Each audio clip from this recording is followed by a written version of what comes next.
liberties that you wish for all humanity to have. And remind us, O Lord, to seek your face in everything that we do. In Jesus' name, amen. Here today to honor America with a performance of the national anthem, please welcome Wake Forest University's Spirit of the Old Gold and Black Marching Band.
Short track racing just around the corner. When we come back, they'll fire the engines at Martinsville.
Everybody ready, set, go.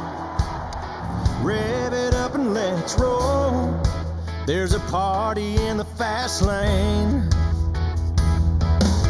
Got my hands on the wheel and I'm flying. Heartbeat loud as the thunder rolls. Riding in on the stampede of lightning roll. I'm bringing back the sunshine. Bringing back the sunshine. Baby, it's about time. Oh,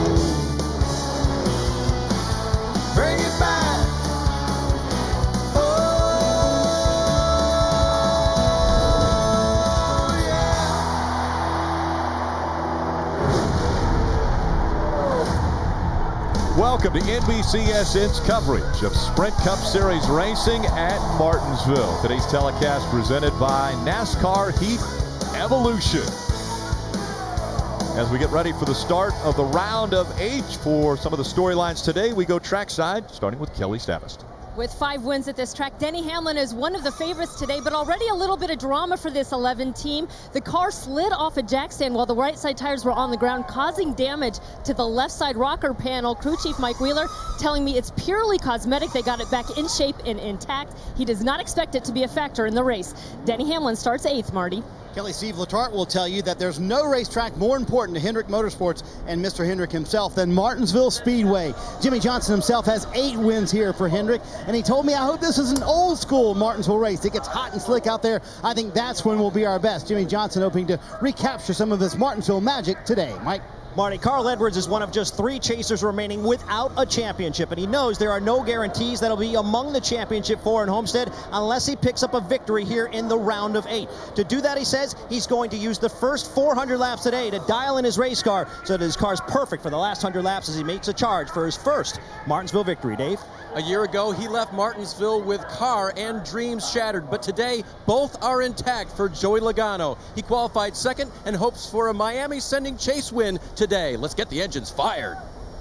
Race fans, it's time for the most famous words in motorsports. And here to give the command, please welcome today's Grand Marshal from the hit TV show Lucifer, Tricia Helfer. Here we go, race fans. Drivers, start your engines!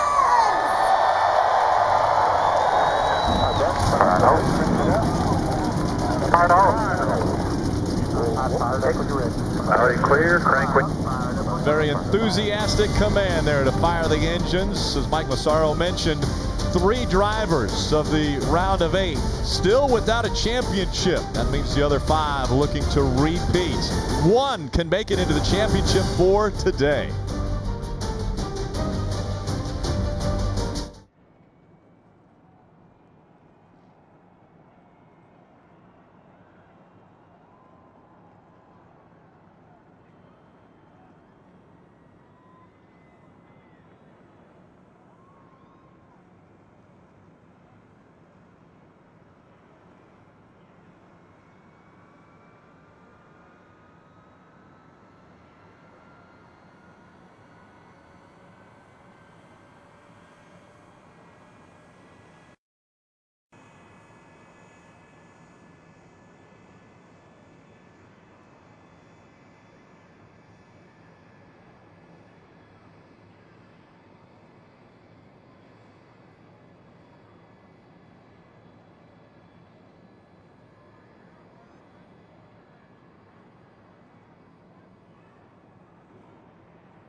NASCAR on NBCSN is brought to you by NASCAR Heat Evolution, now $49.99 for PS4, Xbox One, and PC. McDonald's, I'm loving it.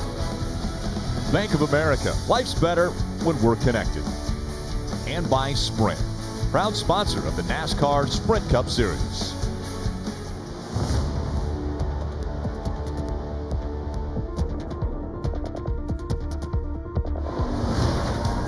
Oh, what the hell happened there?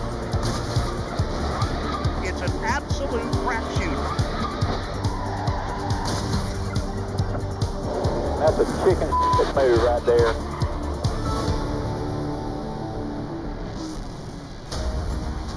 Welcome back to Martinsville Speedway. I want to take a look at today's starting grid, brought to you by NASCAR Heat Evolution. That'll roll across the bottom of the screen. A gorgeous day for racing at Martinsville Speedway. Could be one of the warmest in over a decade.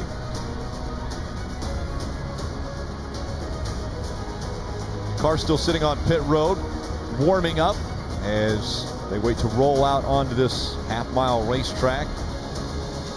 Interesting times now. We heard, listening into some of the radio communication, crew chiefs telling the drivers, make sure to warm your brakes up. Something that they want to think about early, even before the start of the race. Yeah, you don't want to spike the brake temp. You want to try to bring that brake temp up slowly, get the rotors heated up in a nice, orderly fashion. But that heat that we're talking about, you mentioned how warm it is today. That's going to be a factor today, not only for the cars, but for the drivers. This racetrack gets very hot inside the race cars, and that'll play a role at some point. Let's see if we can chat with one of the chase contenders. Carl Edwards allowed us to listen into his radio and chat with him. Jeff? Hey, Carl, it's Jeff in the NBCSN booth. You with us? Yeah, I've got you, Jeff. Well, Carl, we've been talking all morning about how difficult this racetrack. Tell us why it is so difficult. I don't know how much time we got, but I've had about every difficulty you can have here. The good thing is right now I'm sitting in the best car, the best equipment in the field with this Toyota, and I've got the best team. So if we go out here and run all 500 laps the way we know how to do it, we stay mentally strong, there's no reason we shouldn't win this race. So, but yeah, you got to put a lot together to win. So it's very warm today. It's hotter than it's been since in the 90s. How's that going to affect you inside that race car? Oh, man. It's going to be hard. You know, this place is tough. There's a lot of stress, physical and mental. But Dean Gollich, guys at CTS, Rob Hewlett, all those guys, this is what we train for. They help me get prepared for this.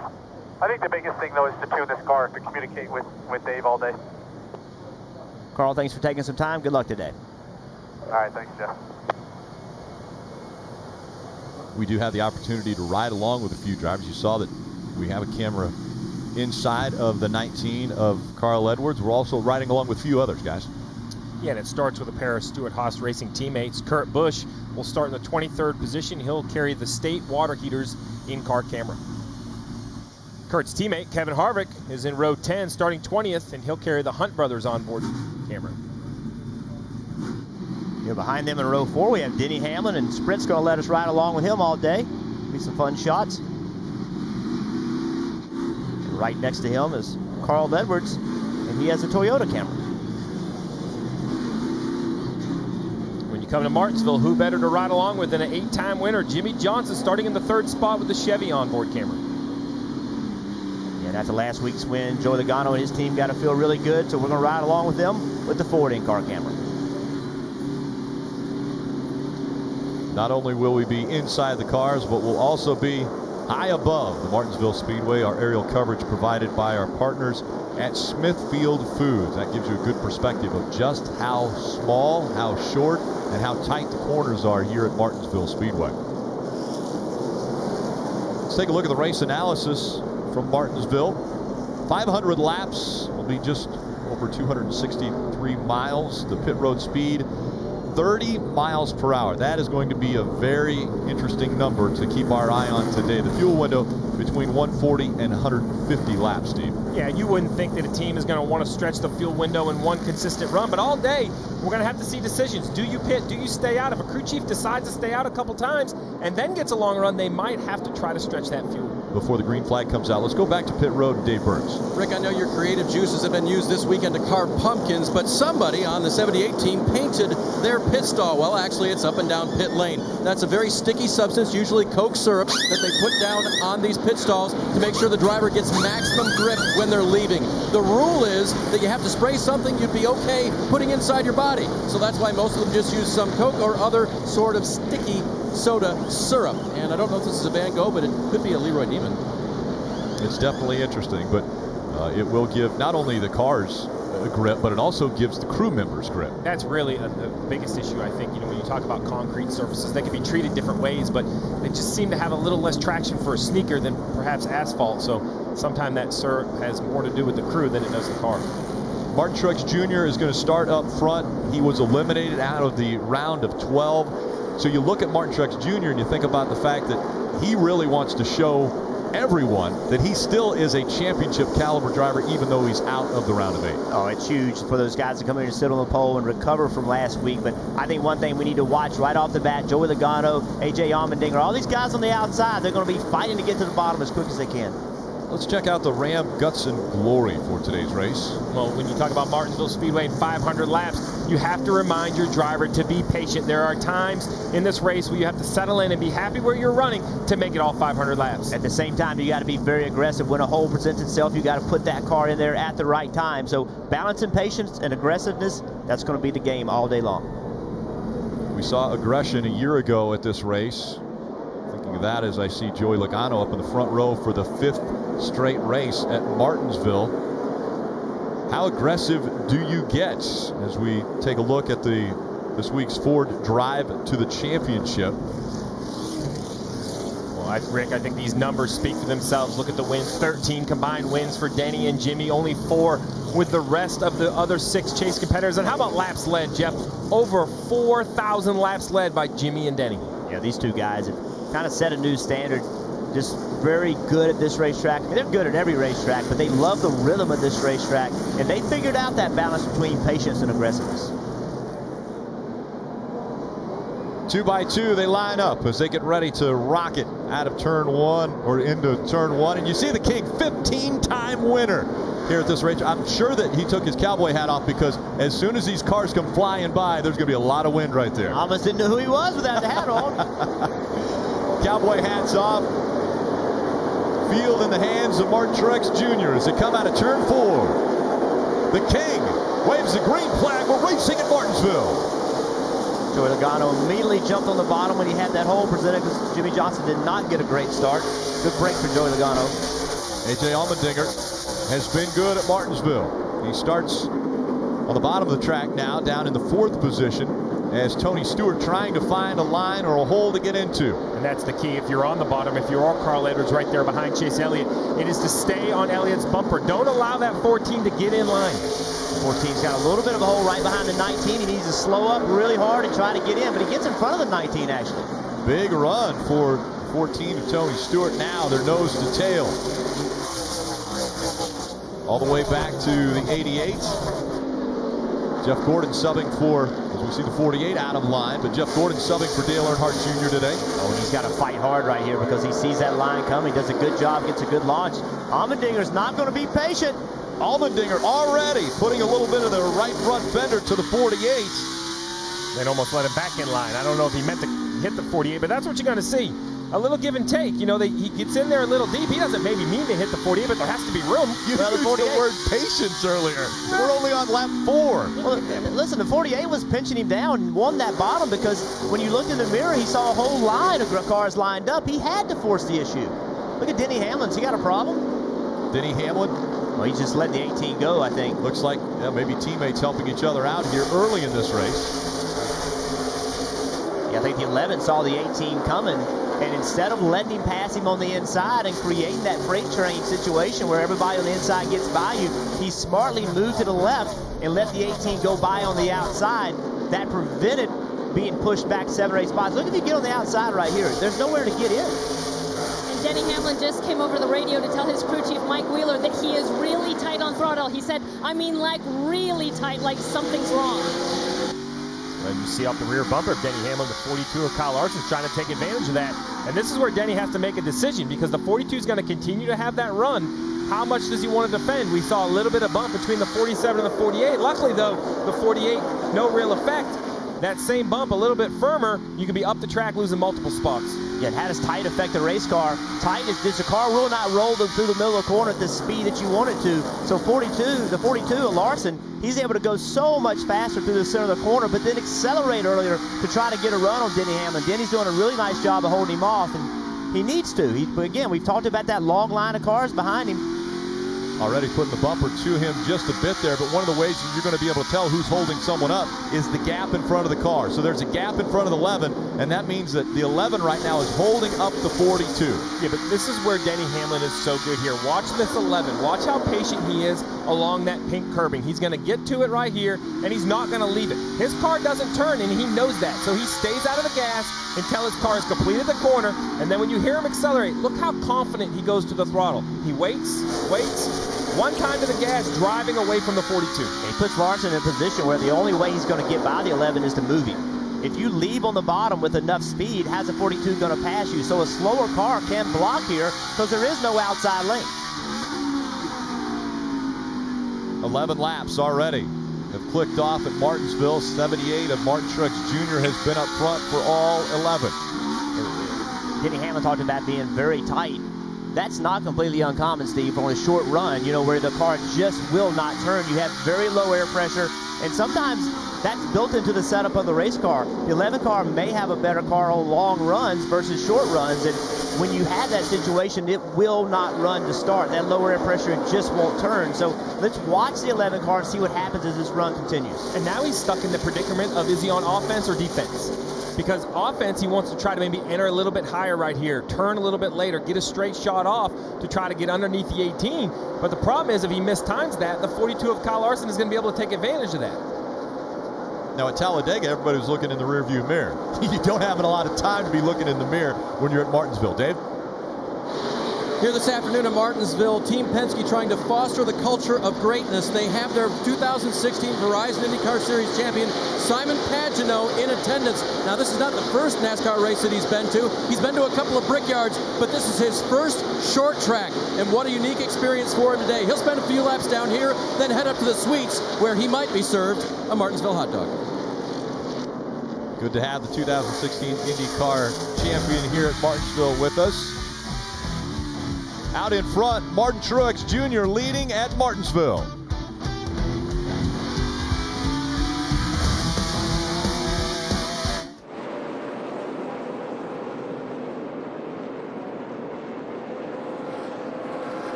Watch the chase for the NASCAR Sprint Cup with the NBC Sports app. You get closer with additional camera angles, driver stats, and track information. You can watch live anywhere on any device. Find out more at NBCSports.com/live. And the first caution looks to be coming out. Issue for Ricky Stenhouse Jr. That's a backup car. He had a problem in qualifying on Friday. That's some pretty heavy contact for Martinsville as well. That thing is shortened up a few feet at the back of the 17. Yeah, he either spun or got spun getting into the corner. Meet up in the garage here, guys. He's sitting in the middle of the corner right now, so trying to find an opening so he can get down on the racetrack and get back to the garage, as we just heard on the communication there. You see he's already backwards up out of the groove, carrying quite a bit of speed. So to your point, Jeff, he either had an issue like a wheel hop issue or had some help at the end of the backstretch, but he got spun around really early. You see right here, he's high out of the groove. I don't see a car behind him. I would have to guess that looks like a wheel hop issue, wouldn't you assume? Yeah, that would be my guess. That's the same problem he had in practice wreck. He wheel hopped to get into turn 3 and is much out of the groove, and the pace he was carrying, and obviously he had some sort of a braking issue. Yeah, that was Friday in qualifying. The wheel hop issue right there. Yeah, that shows it right there. You see that right rear tire, a ton of movement inside the wheel while hopping on and off the racetrack. He goes around, and you see a little bit lighter contact right there. Hear the engine making a ton of noises. It was hopping up and down, and then they unloaded a backup car, and unfortunately the backup car only lasted around 22, 23 laps. And now we see pit road is open very early in this race. It's going to be interesting to see who decides to pit and who doesn't. We see the pole sitter come. Race leader, Martin Truex Jr. has decided to come, and A.J. Allmendinger is going to follow him, but quite a few are staying out on the racetrack. For the pit stops, let's go down to Mike. And Carl Edwards pretty happy with his race car, although he had some concerns coming in because the second practice yesterday, they were a little bit off. Feels like the balance has been pretty good over the course of this run. Don't expect any major adjustments to the race car, just an air pressure adjustment, 4 tire change, and Sunoco race fuel for Carl Edwards. Meanwhile, his teammate Kyle Busch, the spring winner here in Martinsville, also very happy with his race car for the most part, although he felt like the car was getting a little bit loose in, tight center as the run went on. Marty? 78 of Martin Truex is in no panic in their voices. Car seems good, so it's just a standard 4-tire stop for the 78. First on pit road, first off pit road for the 78 Martin Truex Jr., but quite a few cars stayed out.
NASCAR is brought to you by the Mercedes-Benz Metris. Only the Metris stacks up. A mid-size commercial van from Mercedes-Benz. Mercedes-Benz vans born to run.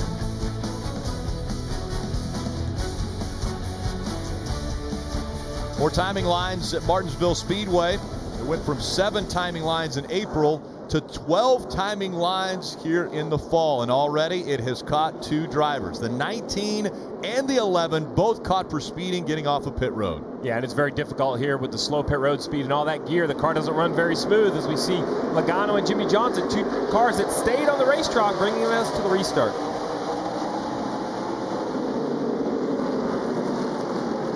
Tony Stewart on the outside. Logano grabs the lead, 48. tucked in behind him. Will Tony Stewart make that outside line work again? Stewart's got to push as hard as he can right here to try to create an opening. I think he's going to do it. Can he get a good run? No, he can't. Doesn't clear the 48 as they go into 1. And this is the time in the race where the drivers have to be careful not to have damage. As those drivers try to fill that bottom lane, it really stacks cars up into the corner. It's easy to knock in the grill, damage the hood. Aggressive run for the 14 of Tony Stewart, all the way up to second for Tony. And now it's too wide, and the 24 of Chase Elliott blocking the 78 of Martin Truex Jr. It doesn't work.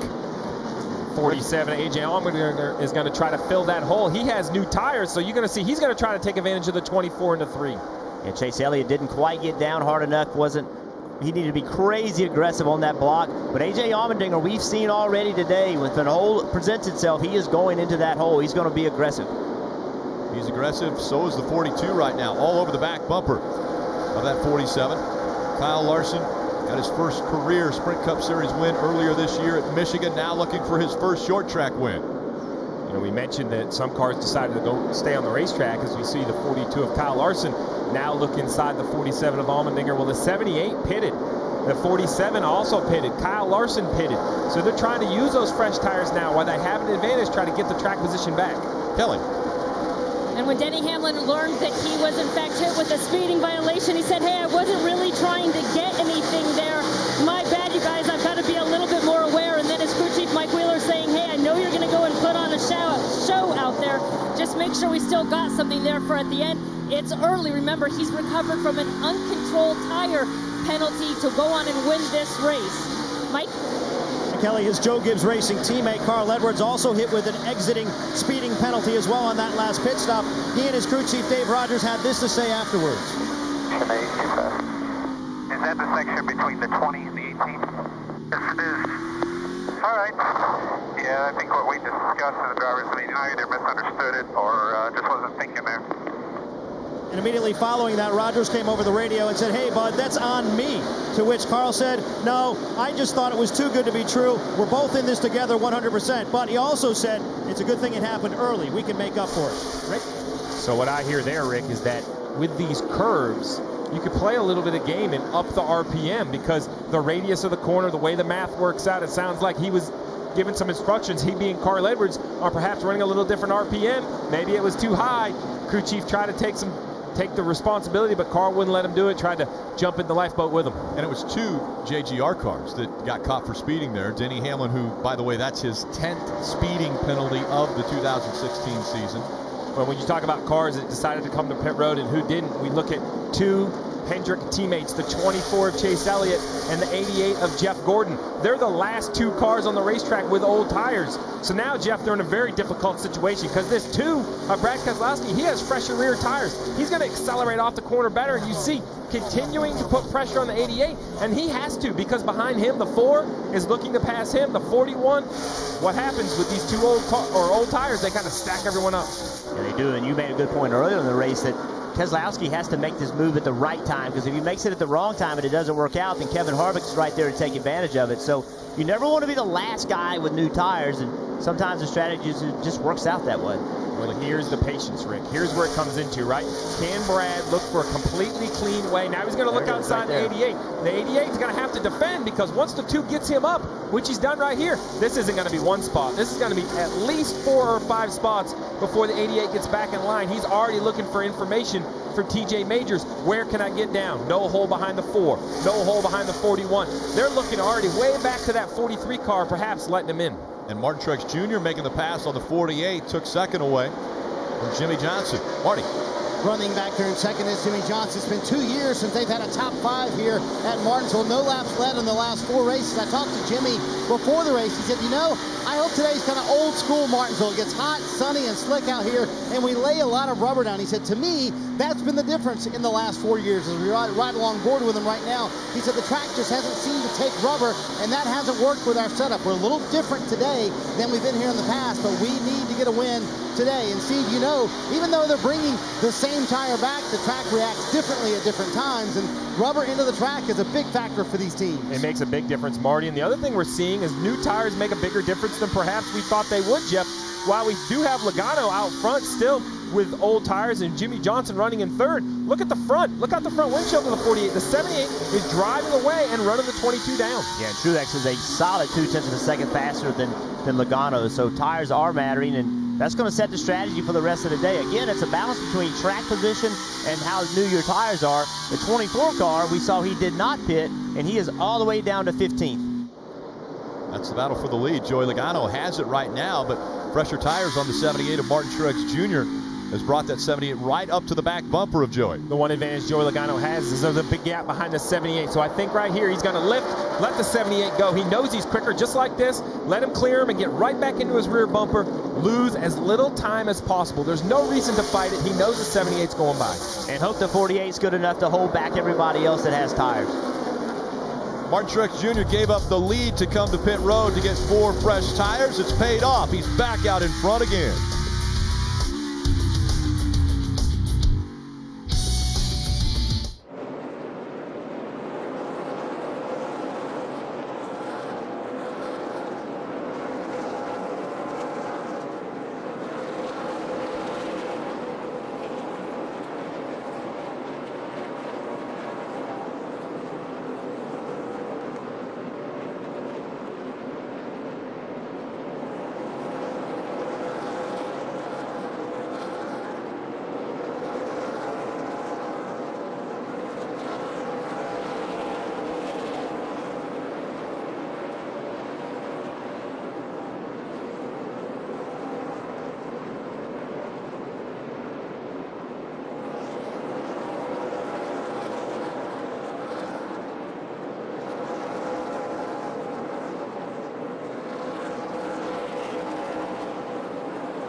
Coming into the round of 12, Martin Truex Jr. looked to be one of the favorites for the championship. But a week ago at Talladega, the engine goes up in smoke. His hopes of a title go away. But that doesn't eliminate the drive as he won the pole at Martinsville and now once again back out front. After coming to pit road early, he makes his way back out front with 4 fresh tires. You can get your NASCAR coverage when you're on the go with NASCAR Mobile. The official app of NASCAR puts race coverage and live in-car cameras right at your fingertips. You can even listen to drivers and teams discuss race strategy. Download now at NASCAR.com/mobile. And welcome back to the Goodies Fast Relief 500 from Martinsville Speedway. Those tires are starting to catch up. See the 48 car, he has gotten hung up on the outside. He's lost about 6 spots. Full contact right there. That's just Martinsville. You'll see a lot of that. 48's going to try to get in behind the 4 of Harvick. Wrinkled the fender a little bit of the 48 of Jimmy Johnson there. That left front, we'll want to keep an eye on that. Kendrick immediately going to make a run on the 48. That'll be a good-looking car in about 300 more laps if that's the only damage that's on the 48. Yeah, he's all the way back right now to 9th.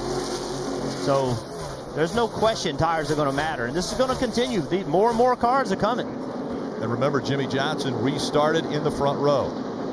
And guys, you can imagine how frustrating it is for Jimmie Johnson. Restarted second and falling back to the field. And Jeff, all he hears on the radio is Earl Barber and the spotter saying, inside, inside. And he can clear him, but he's got to get there quickly. He doesn't have much time to get down when he is cleared. So awfully frustrating behind the wheel. And here's Kurt Busch going by with 4 fresh tires as well. So I can't imagine, Jeff, what that's like behind the wheel. And his teammate Jeff Gordon behind him, he's on the same tires Jimmy's on. So when you're on the outside, it's tough to get down in Martinsville. Yeah, it's exceptionally tough. And the 41 car doesn't appear to have a really good race car. He's having trouble getting by the 48. He must be really tight. Car just won't turn on corner exit.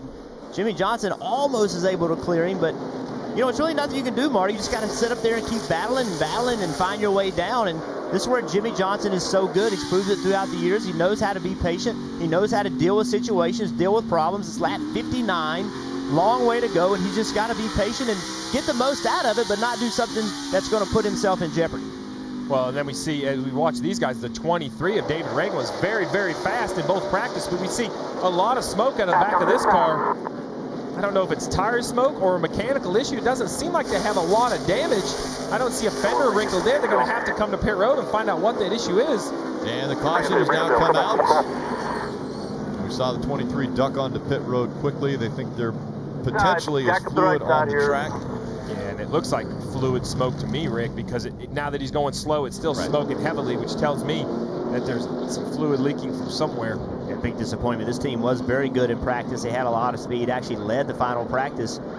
Very promising. But a little update, Denny Hamlin. We saw Denny Hamlin and Carl Edwards. They both got penalized for speeding on pit road. Hamlin had worked himself up to 17th. Carl Edwards has worked himself back to 20th. Well, and the counter of that, Chase Elliott, who's decided to stay out and restarted up inside the top 5 or 6, has fallen all the way back to 23rd on those old tires. And I think the problem with that is now that people realize tires are important, everybody's going to pit. That's right. So you lost all that track position, and you're not going to get anything for it. Sometimes you make a sacrifice. You know that people are going to pit. It's going to work out for you later. But in this situation, I think everybody's coming on pit road. And Rick, this shows me how good Joey Logano is. Right. Because on old tires, he hung in 2nd position. Here they come. The 78 of Martin Truex Jr. will lead the lead lap cars onto pit road. Currently only 4 cars not on the lead lap.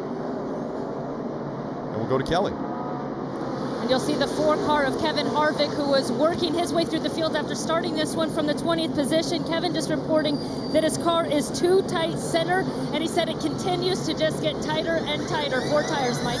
Kyle Busch, another one complaining of the car being a little bit too tight, saying the sliding the nose coming off the corner. They're going to make a 4-tire change there. Also an air pressure adjustment for Kyle Busch, Dave. Second place, Logano says he loses the turn at the 2/3 mark. 4 Goodyear tires of Phillips Sunoco fuel. As third leader, 78 of Martin Truex. He said the rubber buildup, in that the car is not turning. He'll get 4 and leave. Race off pit road brought to you by Geico. Truex Jr. with that all-important #1 pit stall wins the race off of pit road.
Jeff, games being played on pit road already. Yeah, watch the 22 car. We're going to see cars all day long trying to slow down to get to the bottom lane because he's going to come out fourth. He doesn't want to be on the outside. There's nobody there to take advantage of it. So he's going to start fourth. Well, again, we're getting ready to see how much that pays off one way or the other. Starting on the outside, this 22 is going to look for the bottom as soon as possible. And probably games already being played here as far as somewhat teammates. The 78 was the control car, shows the outside line, but he does have a little bit of assistance with the 18 of Kyle Busch holding up that inside line. Rick, you're exactly right. That was a deal they worked out before the start of the green. If you'll take the outside 78, the 18 said he'll let you down. So early on, we see that work early in the race, but the last pit stop and the last restart a year ago, no games were being played. Well, the A.J. Allmendinger, I was wondering if that was going to happen. The 22 drove him all the way to the bottom of the front stretch. I don't think Allmendinger appreciated it. He had the run, and he showed it in the middle of 1 and 2 and moved the 22 up. That's a great example. We talk about cars that are in the chase. A.J. Allmendinger doesn't care about the chase. He's not in it. He cares about trying to win this race. He's going to do everything he can, and we've seen already how aggressive he is. Expect that to continue. One thing we haven't seen yet is anyone hit the bump or hit the curb and shoot up the racetrack. That we know will happen at some point in time in this race. Oh, it's happened. We just have missed it because there's no way with 40 cars someone hasn't run over the curb yet. That's one of the other unique things about Martinsville. That pink curb all the way around in both 1 and 2 and 3 and 4. So we talked about the 22 trying to restart on the bottom, and the reason is because the bottom is such a preferred lane. So you can see right here, the 47's kind of inside. The 22 runs him down the racetrack, The 47 has to lift. The 47 feels like he has that spot. So he gives him a shot on corner exit, moves him back up, and takes the position. That is the risk you take if you block on the straightaways. And 47 could have just wrecked him, right? He could have just drove into turn 1 and just said, you know what, I'm not going to put up with it. Instead, he waited, slowed up a little bit, and then got into him in the middle of the corner just to move him out of the way versus spinning him out on corner entry. And Jeff, yesterday you mentioned that's one of the things that drivers will always remember, how someone else races you. So now if Joey Logano gets to the back of the 47, he knows that the 47 raced him that way, and he will race the 47 that way if he needs to. Yeah, he probably won't remember the part about not wrecking him and getting into turn 1. He'll just remember the part about getting hit. You know, Jeff, I spoke with A.J. Allmendinger's crew chief, Randall Burnett, this morning, and one of the questions I asked him was, you know, it's got to be kind of a fine balance, being out there, one of the competitors looking for a win, but at the same time knowing there are others competing for a championship. He said, look, we're out there for ourselves. We're going to race as aggressively as we possibly can to get the victory. Right now, a battle brewing up front. Kyle Larson stalking Martin Truex Jr. Yeah, shot for the lead here. The 42 looks to the inside, and Kyle Larson will take the lead away from the 78 of Martin Truex Jr. And I think that right there was just a case of Martin Truex Jr. saying, you know what? Go ahead, young man. If you're going to run that hard, you think that's the pace we need to run, I'm going to give you the lead. He was probably running as hard as he wanted to run, abusing his equipment to the limit. And we've talked about this with Kyle Larson. We know that he's going to give 100% every single lap. That's the only way he knows how to race. It's what makes him so fast. He's having to learn the process of managing a 500-lap race. Let's see if he can make that happen today. Will that come back to bite him? Being this aggressive early, running these aggressive laps, will that wear his tires out quicker than the 78? Well, it might, but when we looked at the time chart, Jeff, you and I had this conversation. Kyle Larson had tons of speed, and we said, you know what? He has to have a good car here and run up front to learn these things. This is how Jimmy Johnson became so good. Denny Hamlin became so good. Kyle Larson, maybe he'll drive off the front of the field and disappear. But if not, and he wears the rear tires, smart race car driver, he'll file that away, maybe drive it a little bit different later in the race. Steve Chad Johnston, his crew chief, told me that this spring, running up front with the leaders did teach Kyle Larson a lot. And one of the main things was that you cannot manhandle the race car. He has to take care of it. We will change it when he needs it, but he really has to be careful with the inputs that he has, and running up front taught him a lot. There's always a question about how aggressive you need to be. Well, the 22 car, once again, trying to block getting in the corner. McMurray in the 1 car, he thinks he's there. The 22 is coming down. McMurray just puts the bumper to him and moves him up the racetrack. So we've seen already twice, Joey Logano early in this race is trying to block to protect their position, but no one's allowing it. Everyone said, you know what, I'm not going to allow it, and they just move him out of the way. So it's always a decision. Lap 79 only. How aggressive do I need to be to protect these spots? It's funny, our Ram Guts and Glory from earlier, as the battle for the lead once again takes place, and Martin Truex Jr. takes the lead back away from Kyle Larson. But earlier you guys mentioned the word patience and aggression.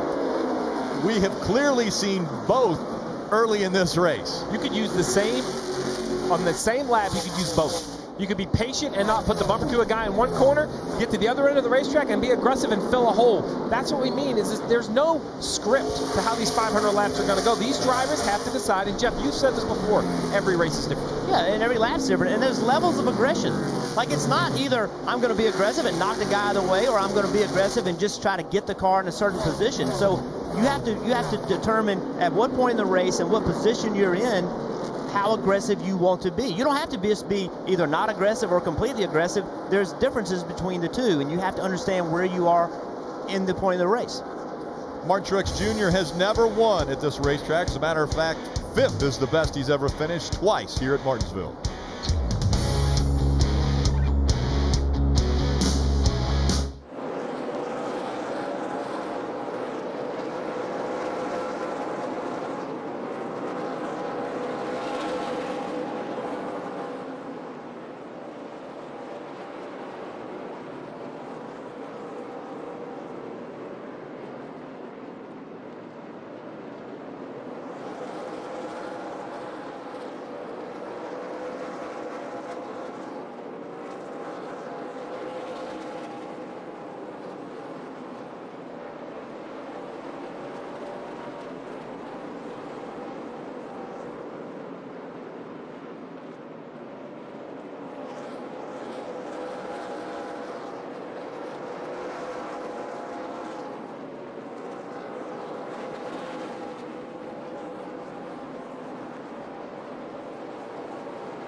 Tonight on NBCSN, following live race coverage from Martinsville, a new documentary which chronicles a year NASCAR will never forget, 2001. Dale Earnhardt's death at the Daytona 500, Dale Jr.'s stirring win in the July Daytona race, and the sport's passionate reaction to the September 11th attacks. That's NASCAR Seasons 2001, tonight at 6:30 p.m. on NBCSN. Welcome back to Martinsville. Out in front, Martin Truex Jr. has already led 61 laps. Joey Logano was up front for 21. Kyle Larson for 6, and Regan Smith for 2 during the pit stop exchange. I want to listen into spotter communication and team communication from the 41 team. Don't get beat, Accarelli. Looks like we're losing it on the exit of 2 right now from the middle out on the 5/8 point. We're better off of 4 than we are 2. We're too tight. That's what it looks like to me right here. I'm having him open up his entry a little bit. That was spotter coverage presented by Liberty Mutual Insurance, helping drivers worry less. That's a great example. Rick Corelli, the spotter, talking to the crew chief, telling him what he's seeing. Kurt's not hearing that conversation. He's not hearing that they're letting Kurt drive, but that's what crew chiefs do today. They're more than just spotting for that race car. They're also helping the crew chief understand where they're getting beaten and where the car needs to be better. Well, the problem the 41 has is if you look, there's 5, 10, probably 15 car lengths in front of them to the 22. no room behind him. And you see the 88, 48. Now the 48's going to jump inside Jeff Gordon in the 88. And because it's time to go, they know they're getting held up by the 41. The unfortunate thing for the 88 is, he got back in line. I didn't think he was going to be able to get back in line, Jeff. Yeah, I was wondering about that move. I saw him put his hand out the window and let the 48 go, and I thought, well, how are you going to do that with Keselowski right behind you?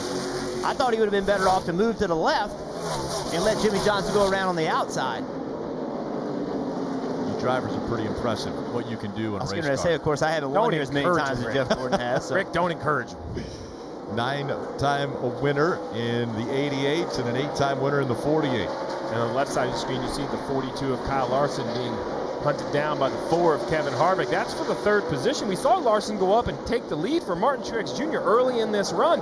But since then, Jeff, he's lost about 2 seconds to the 78. I just wonder if he didn't go just a little hard when those tires had all that grip, put just a little bit of wear on them, and now the 4s run him down as we see Jimmie Johnson finally gets by the 41, but the 41 does a nice job and gets back in line. And I bet the 4 car, he started way back in 20th and has already worked their way up. So what didn't look like a very good weekend for that team. They wasn't very much positive coming as far as how his car drove, wasn't happy with it, but right now they made the right changes going into this race. And I'm going to use cars like Kevin Harvick as my example. What we're going to hear is how important track position was. And when the race is over, someone's going to say they just never had track position. If they could have got it, they could have run up front. My argument is always the good cars find their way to the front. The 4 of Kevin Harvick has proven it.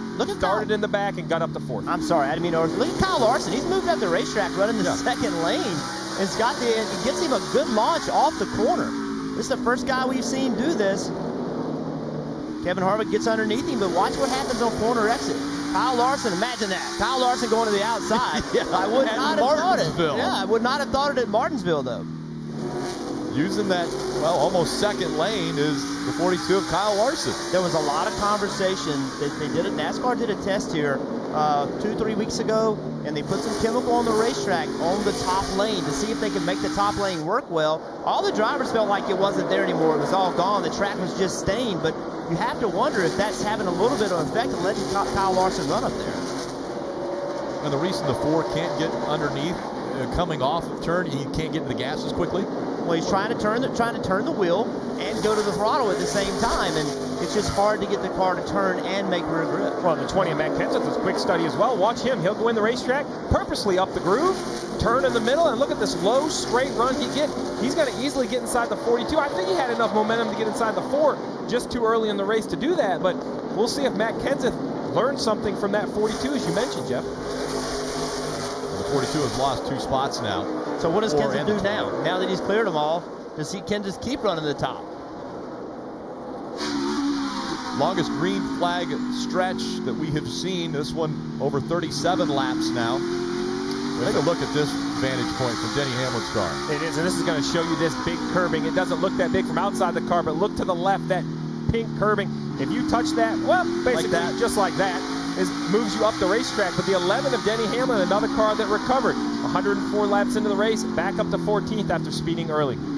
Kelly. And Denny Hamlin now has 10 pit road speeding violations on the year. He had hoped that the one he had last week at Talladega would be his last. He says that he probably studies pit road as much as anybody. He always knows which pit stalls he wants before he even shows up at a racetrack. But he said there is risk versus reward, being one of the fastest getting on and off pit road versus being one of the most penalized. Obviously, he picked up this today. He's now working his way back through the field. He had to restart from the rear, moved up inside the top 15 now, and saying still that his car's just a little bit tight, Mike. Kelly, penalties aside, Denny Hamlin is a huge asset for Joe Gibbs Racing, especially when you consider his record here at this speedway. 5 wins, he's led over 1,300 laps of this track, so you can't blame his teammate Carl Edwards to try and mimic what he's doing out there right now. Let's listen in. He's passing up top. This car is good.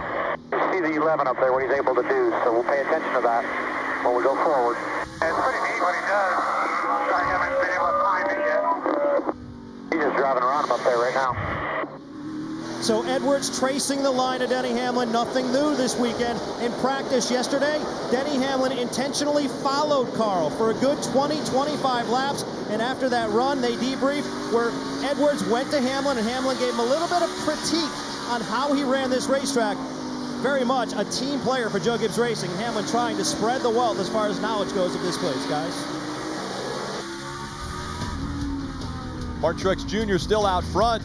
Kyle Busch, Matt Kenseth chasing behind now in second and third.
Welcome back to Sprint Cup Series Racing at Martinsville. The telecast presented by NASCAR Heat Evolution.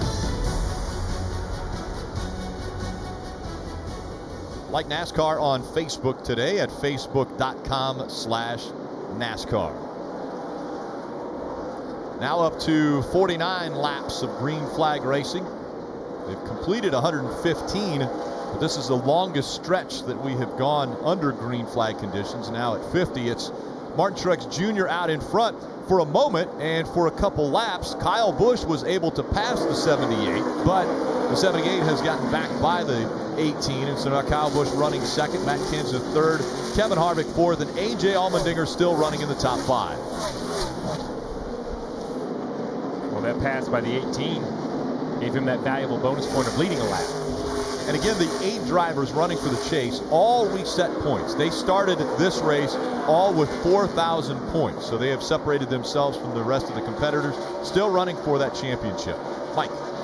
Well, you know, Rick, one of the feel-good moments of this season transpired right here at Martinsville back in the spring after Kyle Busch won the race. You may have seen the video that went viral. Kyle found a fan in traffic afterward.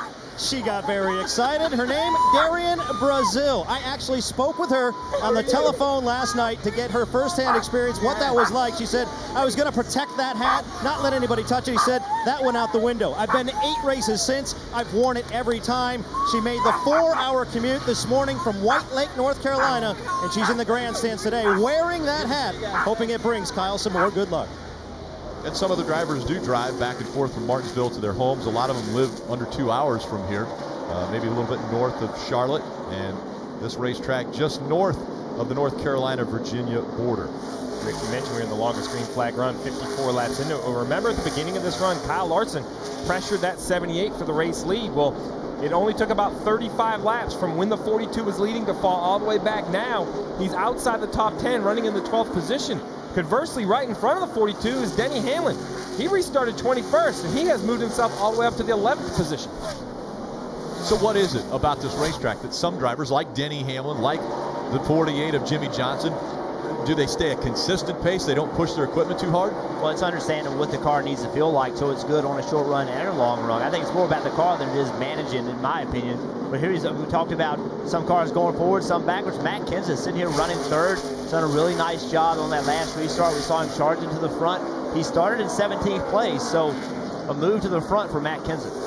Currently running third, as you mentioned, chasing after his teammate, Kyle Busch. He's running down. I mean, he's pretty far away from him. He's running down pretty close right now. And he's done it, though, Jeff, without anything special. Look at him right down along the curb, very patient on corner entry, accelerates one time, very straight, saving the rear tires, doesn't put his car in harm's way.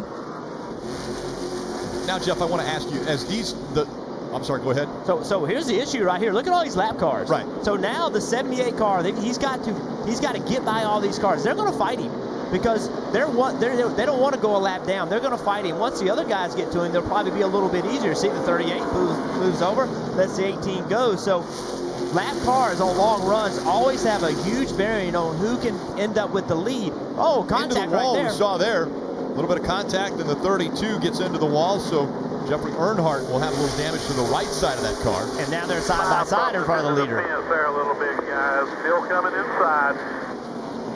Now Martin Truex Jr. making the pass. You see the 18 up a little bit higher. The 20 trying to take that second spot away. It creates an opportunity. These lap cars give an opportunity for the drivers to try to pass each other that are on the lap. Look at this contact.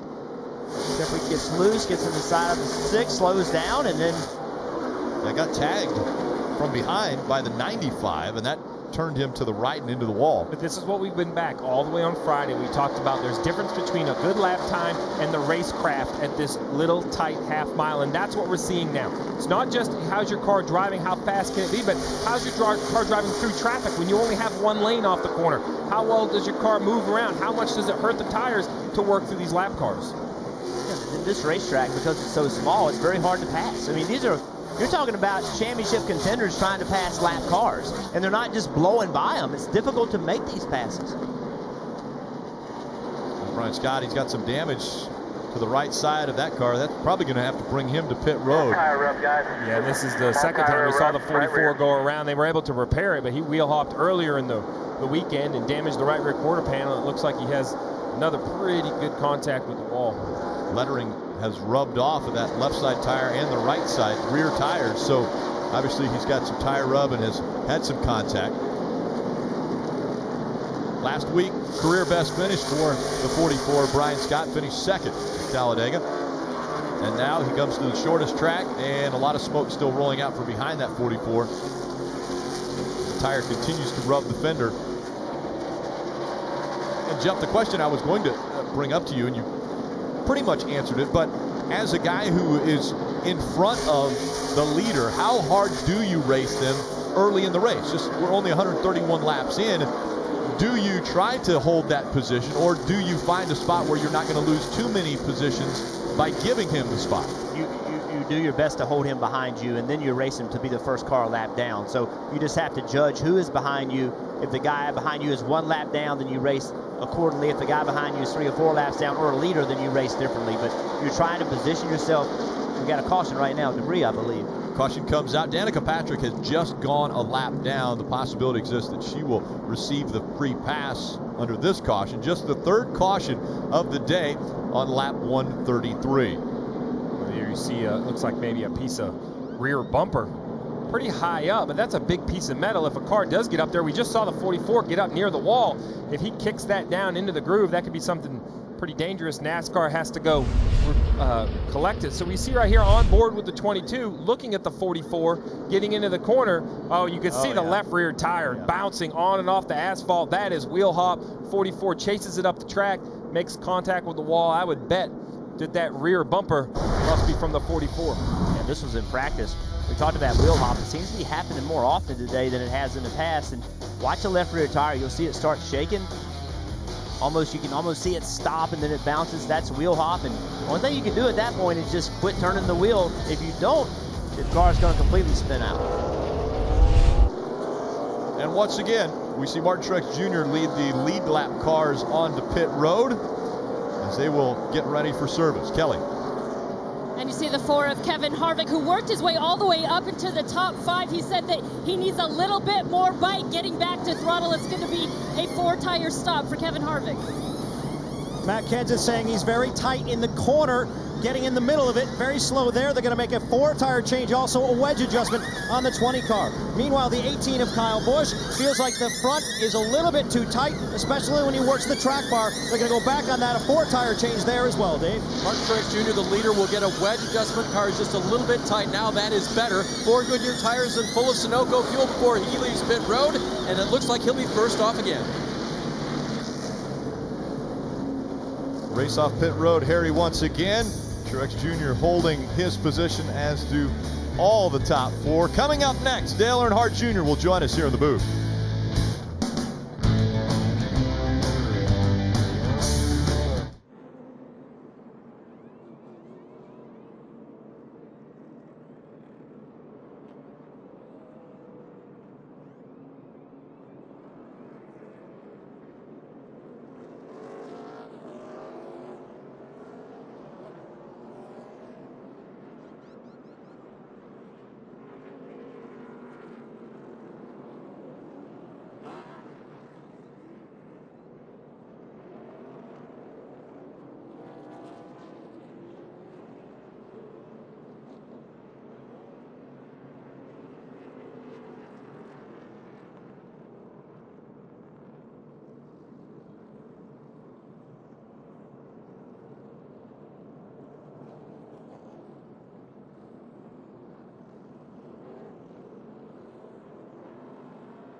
NASCAR on NBCSN is brought to you by Credit One Bank, the official credit card of NASCAR. Coca-Cola, taste the feeling. Harvoni, are you ready? And by Ford, we go further so you can. They've added a lap, so we want to welcome in Dale Earnhardt Jr. All 4 of us have clocks in our houses. I had to build mine. These 3 all won from here at Martinsville. But, Junior, what have you seen the first 136 laps of this one? I've seen some interesting things with guys trying to save tires, guys going hard, tires wearing out, a little bit and banging. It hasn't really got that exciting just yet. It's going to before the end of this race, but it's been interesting seeing these guys try different lines. And, again, the tire management is so key here. And you have been so good, as all the Hendrick drivers here, but we mentioned the words patience and aggression early. What kind of a driver were you when you were at Martinsville? It just depended. Can I answer that? I'm not sure it's fair for him to say, because I've seen it both. Very patient. Okay. And then there was a race here. I'm not sure we had fenders left at lap. After 100 laps. 100 laps, yeah. You got to get your money's worth, though, right? I've definitely learned a lot of lessons here, that's for sure. And another driver that has been caught for speeding on pit road, the 4 of Kevin Harvick. So now, Denny Hamlin, Carl Edwards, and Kevin Harvick all have been caught for speeding. As we get ready for the restart, it's Truex Jr. and Kyle Busch. Once again, Truex Jr. on the outside. A deal has been worked. Martin Truex Jr. will go right to the bottom of the racetrack. Kyle Busch gives him that opportunity, and Kyle Busch will stay there in the second spot. Joey Logano on the high side trying to fight for a spot. See if something will open up so that he can dive into a hole, but right now he's stuck on the outside. And Rick, you mentioned those speeding penalties. They're always painful for these drivers and teams, but as we get farther into the race and the laps to recover become less and less, the pain of these penalties is going to become more and more. Yeah, you can get away with that early on, but late in the race, or even right now, that could really be difficult on the driver. He's going to have to make up a lot of spots on the racetrack. There's not much strategy they can really do for pit road to get those spots back. Yeah, look at the 11 car. He's a car that got caught Denny Hamlin got called speeding on pit road early and worked himself up to about 6th or 7th on this restart, but he has gotten hung out on the outside, and he is desperately looking for a way to get to the bottom. He sees that hole right there. It's just not quite big enough. The timing wasn't right for him. Yeah, it's a difficult decision to make. Do you race as hard as you can and hope a hole opens up, or do you go back a little bit and take it easy and find a hole that's possibly like behind the 41 here? Yeah, like right now, he sees that hole. He's got to feel it. He's got to aggressively get in there. Good job. And you heard his spotter tell him there's a quick hole, get down. Now the 88's going to have that issue. TJ Majors is going to try to tell Jeff Gordon when he can get down. Does he try to beat the 3? Right here, he's going to squeeze him down. The 3's going to be there. The 41's, I'm sure, going to fill the hole. The question is, how about his teammate? Is Chase Elliott going to let the 88 in? Now, we saw early in the race, the 22 at the end of pit road stopped trying to prevent from being on the outside. That's why Denny Hamlin just lost 5 spots because he was on the outside. Yeah, the outside groove here just isn't very competitive compared to the bottom. There's a couple new patches of concrete on the outside in turn 4 that makes it very challenging to find grip when you go through that concrete on the outside lane. Obviously in 1 and 2 it's also not very competitive. They start to use that outside lane as the tires start to wear. You can get into the corner wide and high and make a straighter run off the bottom to save that forward drive. But early in the run, you need to be on the bottom. Yeah, when you have that grip, you just try to make the track as short as you can possibly make it. When you lose the grip, you try to open the track up a little bit. Looking back at Kurt Busch, and he has Jeff Gordon, 9-time winner at this racetrack, right behind him in the 88. This is when it's so difficult to be able to be patient and know that if this goes 80 laps, I've got to have some rear tire left on the car for the drive off and getting into the corner. So right now, you might have a fast car. The 88's looking hard to try to get around this 41, but you don't want to use it up too much, even though your car's very competitive. This could go long green, and it's still early in the race to where tire wear is very critical. I think the other thing you pay attention to, how aggressive you are early in a run, is where are you? If you're sitting there running in a position that if you get a caution, you're going to restart in 5th, 7th, 9th on the inside, then you don't push quite so hard. But if you have a restart position that's going to put you on the outside, then you aggressively go try to take that spot. Because if you're going to get a short run, you have to assume you're not going to pit. And so there's a strategy involved in that as well. Well, it's one thing for the 41 and the 88 to worry about their tires. They're in 13th and 14th. But what about Kevin Harvick? Just got caught for speeding on pit road, had to start at the back of the pack, restarted 26th, currently running 25th. How hard does he push? Because it's not just about tires, brakes, gearing. The harder you push your car, this is like a marathon. You only have so much energy, so much life in this race car, and if Kevin Harvick abuses it, while the brakes will still work, Jeff, do they work as good as the leaders that perhaps had a little bit cleaner air as we see Greg Biffle move over and let the 4 go by? I actually can't speak for Kevin, but as a driver, I actually felt like I was pushed harder when I was running inside the top 10. The speeds are up, there's competitive cars there, and you want to maintain that track position, so you probably run a little bit harder. Pass for the lead there. How about Matt Kenseth taking the lead away from Martin Truex Jr., another teammate at Joe Gibbs Racing, and a bonus point will go to the 20 of Matt Kenseth. So we'll see if Kenseth will potentially let the 78 back by. He will. It looks like that might have been a little bit of a I'm going to help you out here move. Well, we wondered how long the Joe Gibbs cars and the Toyotas could work together, and so far they're working together really well. But remember, Truex Jr. isn't in the chase. That's right. So he's working well with the cars that are trying to win a championship. We'll see if the 20 or the 18 gets to the lead, if they can continue to play nicely.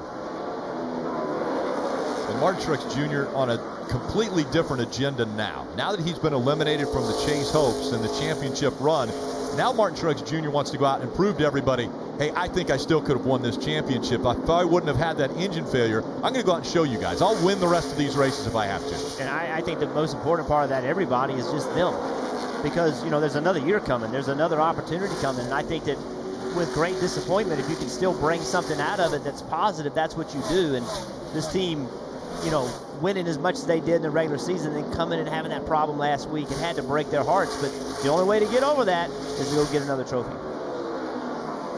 want to take a look at the short track races. 4 of the 5 races Joe Gibbs Racing has won this season. Presented by Sprint. Sprint's network reliability now within 1% of Verizon. Switch today. Save 50% on most Verizon, AT&T, or T-Mobile rates. Visit the Sprint store or sprint.com/network today. And of course, Martin Truex Jr. and that 78 team in alliance with Joe Gibbs Racing. So they have been very strong at all of the short track races this year. Yeah, it's quite a bit different mentally when you're out of the chase picture. A lot of pressure and tension is gone from the Truex team. Those guys can really just let it all hang out. They can go out there and try to win all these races and just dominate like you're seeing them do today. The guys that are still in the chase, they're watching every lap they run, really being careful, getting into the corner, trying to take care of their cars. It's a totally different mindset. And Junior, when you say that, the pressure, I mean, you experienced it a year ago, being in the chase. What kind of pressure are you feeling? What kind of pressure are these 8 guys feeling right now? You just don't want to be one of the guys that gets bumped out. And every lap you run, you're careful on the decisions you make and the risks you're willing to take. On restarts, you got to really take care of yourself, not get run over, not get dumped by somebody who's not in the chase and doesn't really worry about your situation. So it can be really, really difficult mentally throughout the race, particularly when it comes down to those late yellows. You know, this place has a tendency to throw a lot of curveballs late in the race to these crew chiefs on strategy. In the last 100 laps, when to get tires, when to stay out. You can be running great in the top 3 all day long, and something strategy-wise could take you out of that top 10 finish that you're looking for to get today. So much pressure, not only on the 8 drivers, but the 32 others fighting for a win here at Martinsville.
We're on lap 167. Sprint Cup Series racing at Martinsville. This telecast presented by NASCAR Heat Evolution. Spotter coverage is brought to you by Liberty Mutual Insurance, helping drivers worry less on the track and on the road. High atop the spotter stand, just above the press box. 40 guys keeping an eye out for the 40 drivers on the track. Yeah, it's so important. See right here, you can hear spotters saying inside, giving the direction about where to go. It's these tight racetracks. We saw last week at Talladega, the great big track. The spotter is so important, communicating with the driver. It's equally as important here because the cars are so close together. The tracks are completely different. The cars are just all right together. Yeah, not only is it important for him to get him information about cars around him, but giving him opportunities to get back in line. We know how important that bottom line is. Knowing a good spotter is a spotter that knows there's a hole there and knows it's not going to close up before they get into the braking zone and the guy doesn't get dumped. Can you guys create a hole? Is there a way that you can create a hole? Well, I mean, drivers can create holes. Sometimes it works, sometimes it doesn't. You've seen it today not work for Joey Logano a few times. Yeah. It just depends on really how you race throughout the season. guys kind of race you that same way. This racetrack, though, has taught me more lessons than any other racetrack on how to race, how to take care of your car. When is it critical to try to make that hole or not make it? Because the penalty of making a mistake here is that you hit something. Yep. Or you lose tons of track position, and the price here is bigger than it is everywhere else. We see the 11. Look at the inside of 31 of Ryan Newman. And the 11 of Denny Hamlin once again had a speeding penalty, but has worked his way up to 7th now. Yeah, I think Denny's as good as the top 3. You see the Toyotas in the top 3. I think Denny's as good as they are, if not better. Truex Jr., Matt Kenseth, Kyle Busch, the top 3. Logano in his Ford up there in 4th, and Allmendinger in his Chevrolet is 5th. Jimmie Johnson, Denny Hamlin, 2 of the best at this racetrack. Combined between the 2 of them, 13 wins between Johnson and Hamlin. It's amazing the track record that Jimmy has here, how he's been able to get so many clocks. It's amazing, and he's still in the hunt today. I mean, you see him, he's on the same strategy now with tires that everybody else has, and you see him moving back toward the front, starting to inch forward.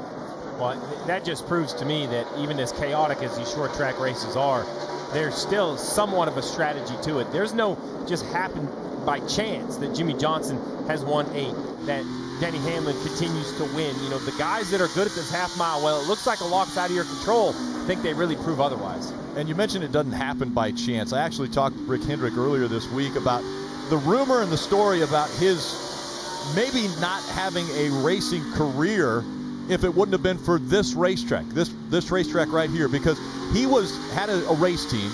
They hadn't won. He was struggling, and he actually told his crew chief, Harry Hyde, he said, you know what, we're not going to go to Martinsville because I don't think we're going to be able to continue. Harry Hyde said, you know what, there's a guy named Jeff Bodine. He's very good at Martinsville. We should go there.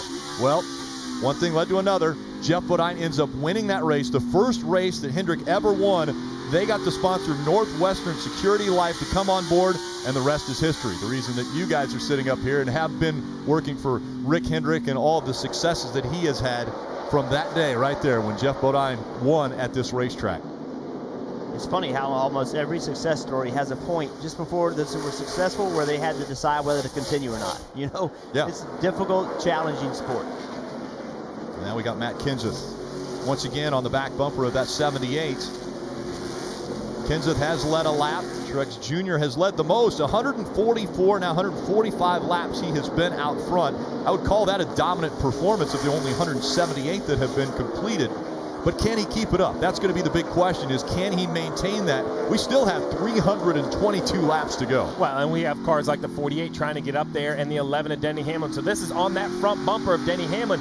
You're getting ready to see exactly how you pass at Martinsville. He has run the 48 down. Now he's going to look for a way to pass. He enters a little bit high. Look how he turns down right to the curb.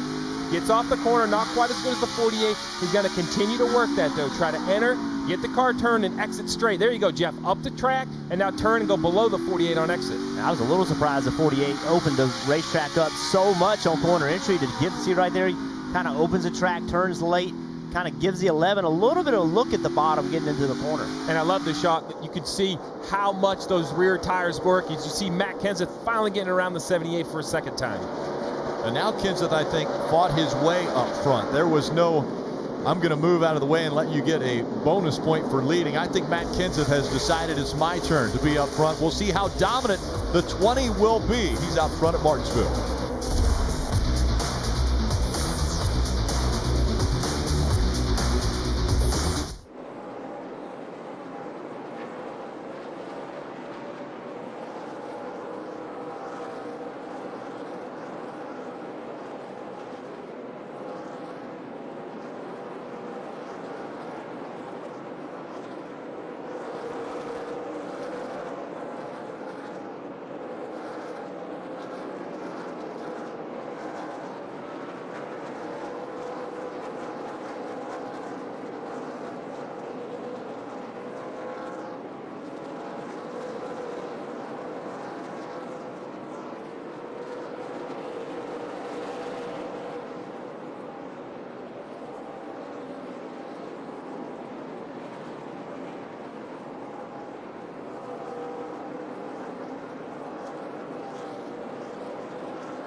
This October, Chevrolet has teamed up to help save lives from breast cancer. With every use of hashtag #IDrive4, we'll contribute $5 to the American Cancer Society. Superstar California Chrome is back at Santa Anita to try and cap off his undefeated season with one more championship. Breeders' Cup World Championships. Coverage begins Friday at 5 p.m. Eastern on NBCSN, and it all leads to the Classic on Saturday, 8 p.m. Eastern on NBC.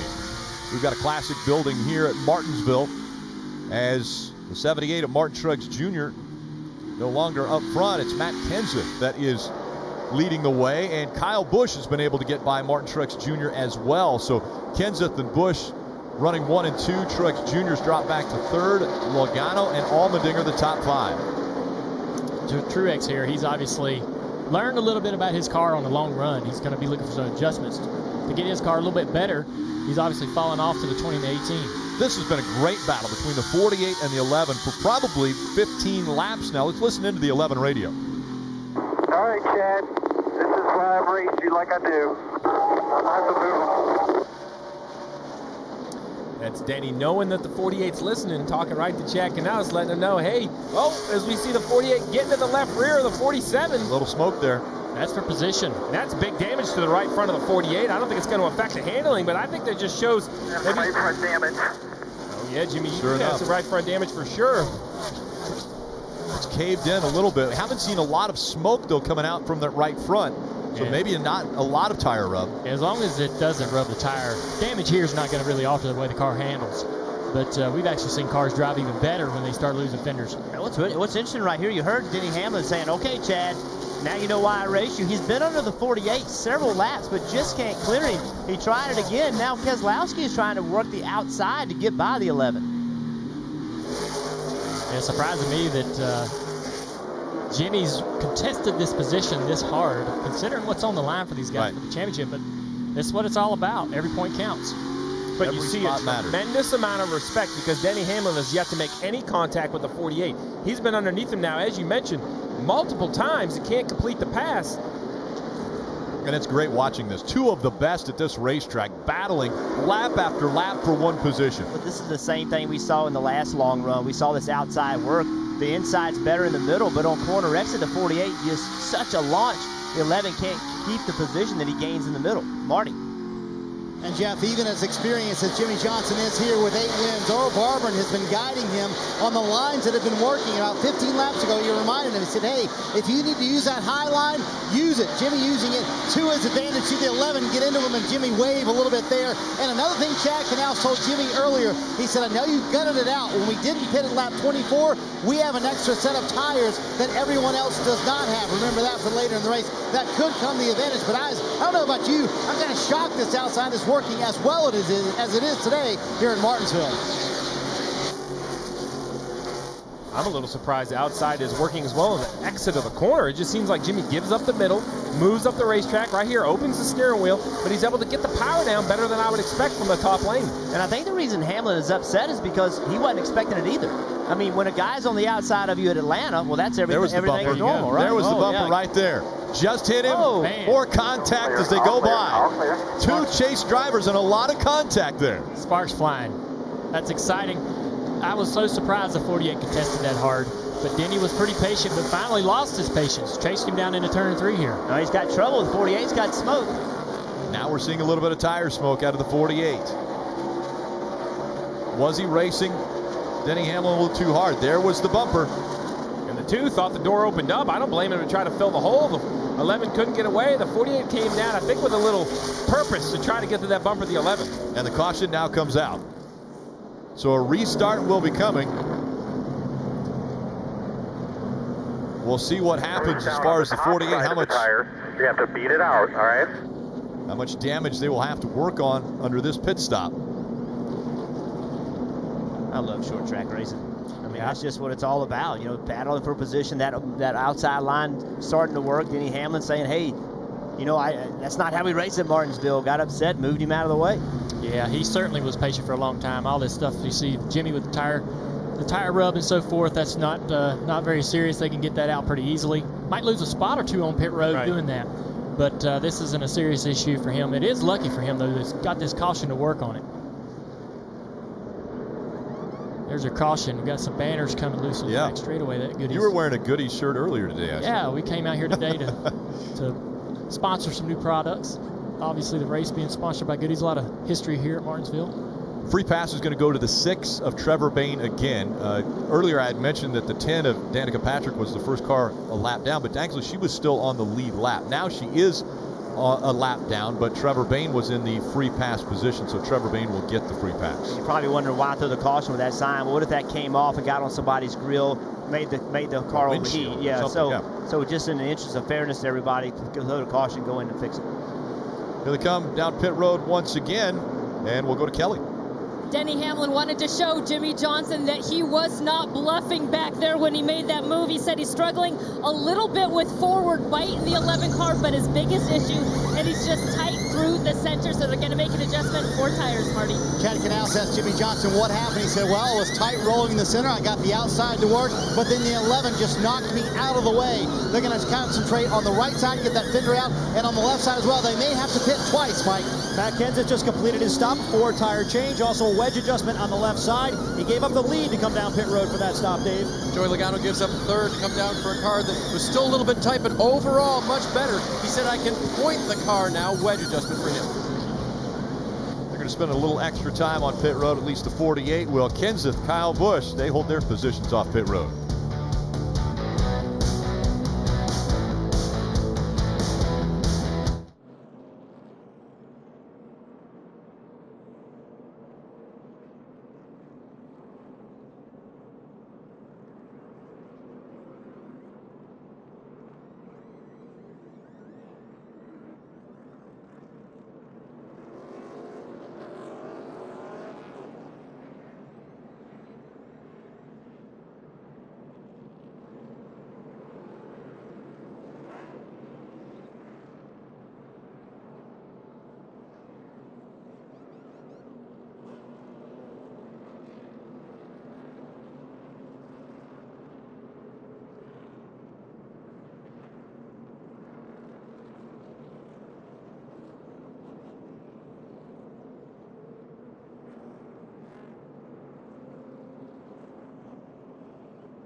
Great view of Martinsville Speedway, our aerial coverage provided by our partners at Smithfield Foods. Looking down on a nearly full Martinsville Speedway. NASCAR Drive is NASCAR.com's live race day companion. You can select your in-car video or camera angle, access integrated driver stats, lap-by-lap commentary, and social conversation all in real time.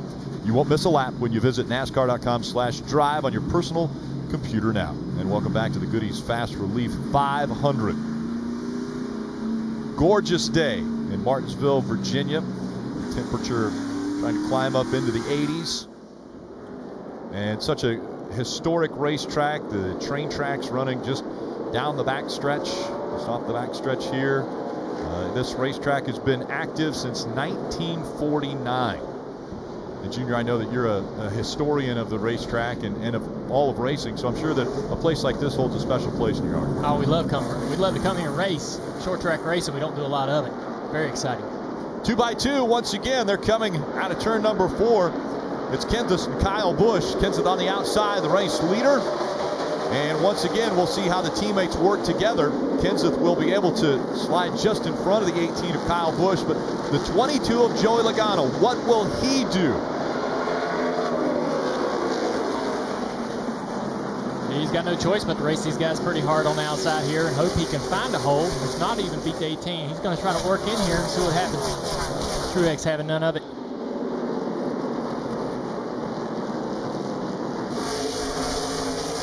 Brad Keselowski currently in the 8th spot, and he has a tough position that he is in as he restarted on the outside. Want to listen in? Let's listen into the spotter of the 22 or the 2. It's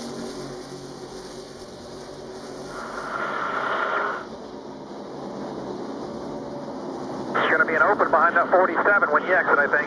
You can get there. Nope. 88 got a good run, still inside.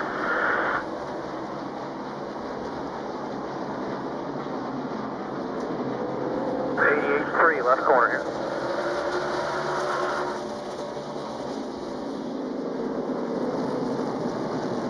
Should be an opening behind the 88. It opens up right here. Yeah, inside. Oh, I'm trying, bud. Watch the 22. No openings there. 3 and 1 to our left.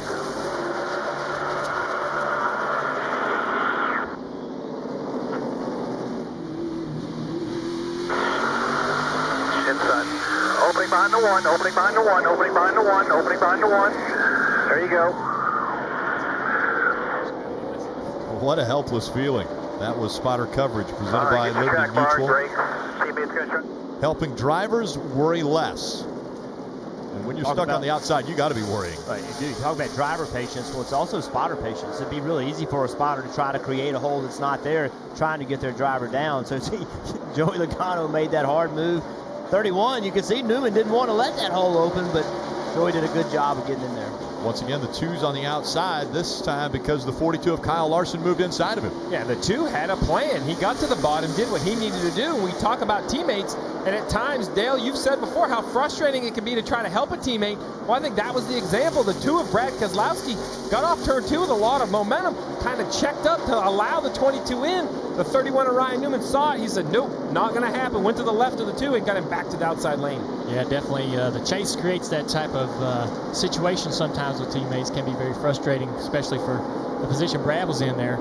But it certainly helped Joey. Now he's down in front of the 31 in clear. Brad's still struggling on the outside. Yeah, the 5 of Casey Kane just got into the back of the 2 as they were exiting turn 4.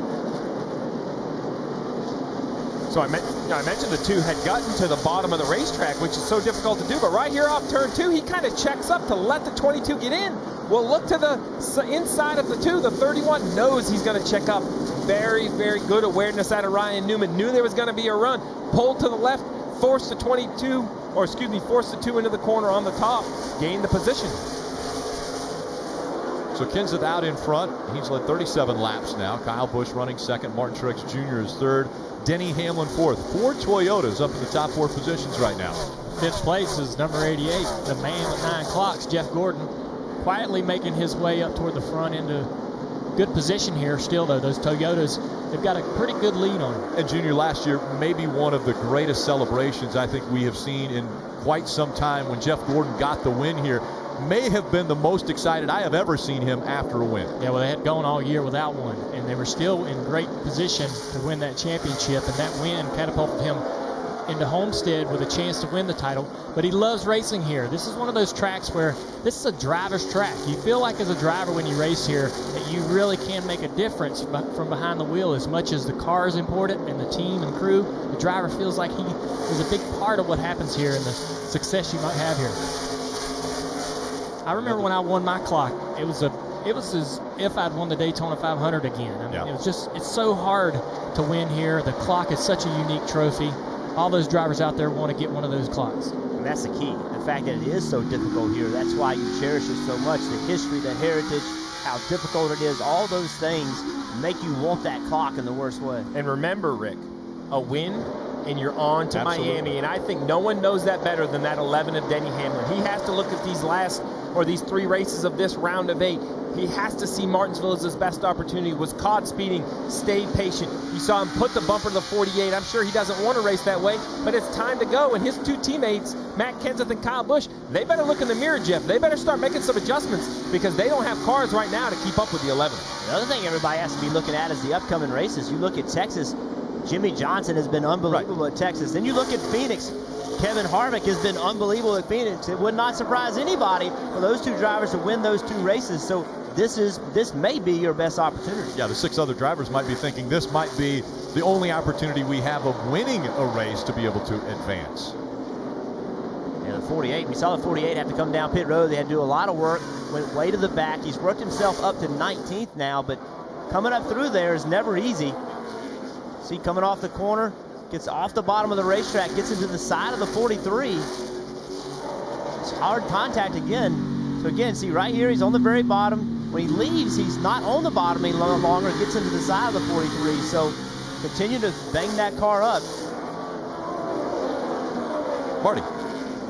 Bit of panic down here in the 48 camp after that happened with Jimmy Johnson. They said they saw a little bit of smoke, and then they let it run for a few laps and said, oh, no more smoke, we're good to go. They almost decided to come in. Earlier, though, they had to make several repairs on this 48 car. Here's what Chad Canal said on the radio after those repairs to both the left and right side of the car.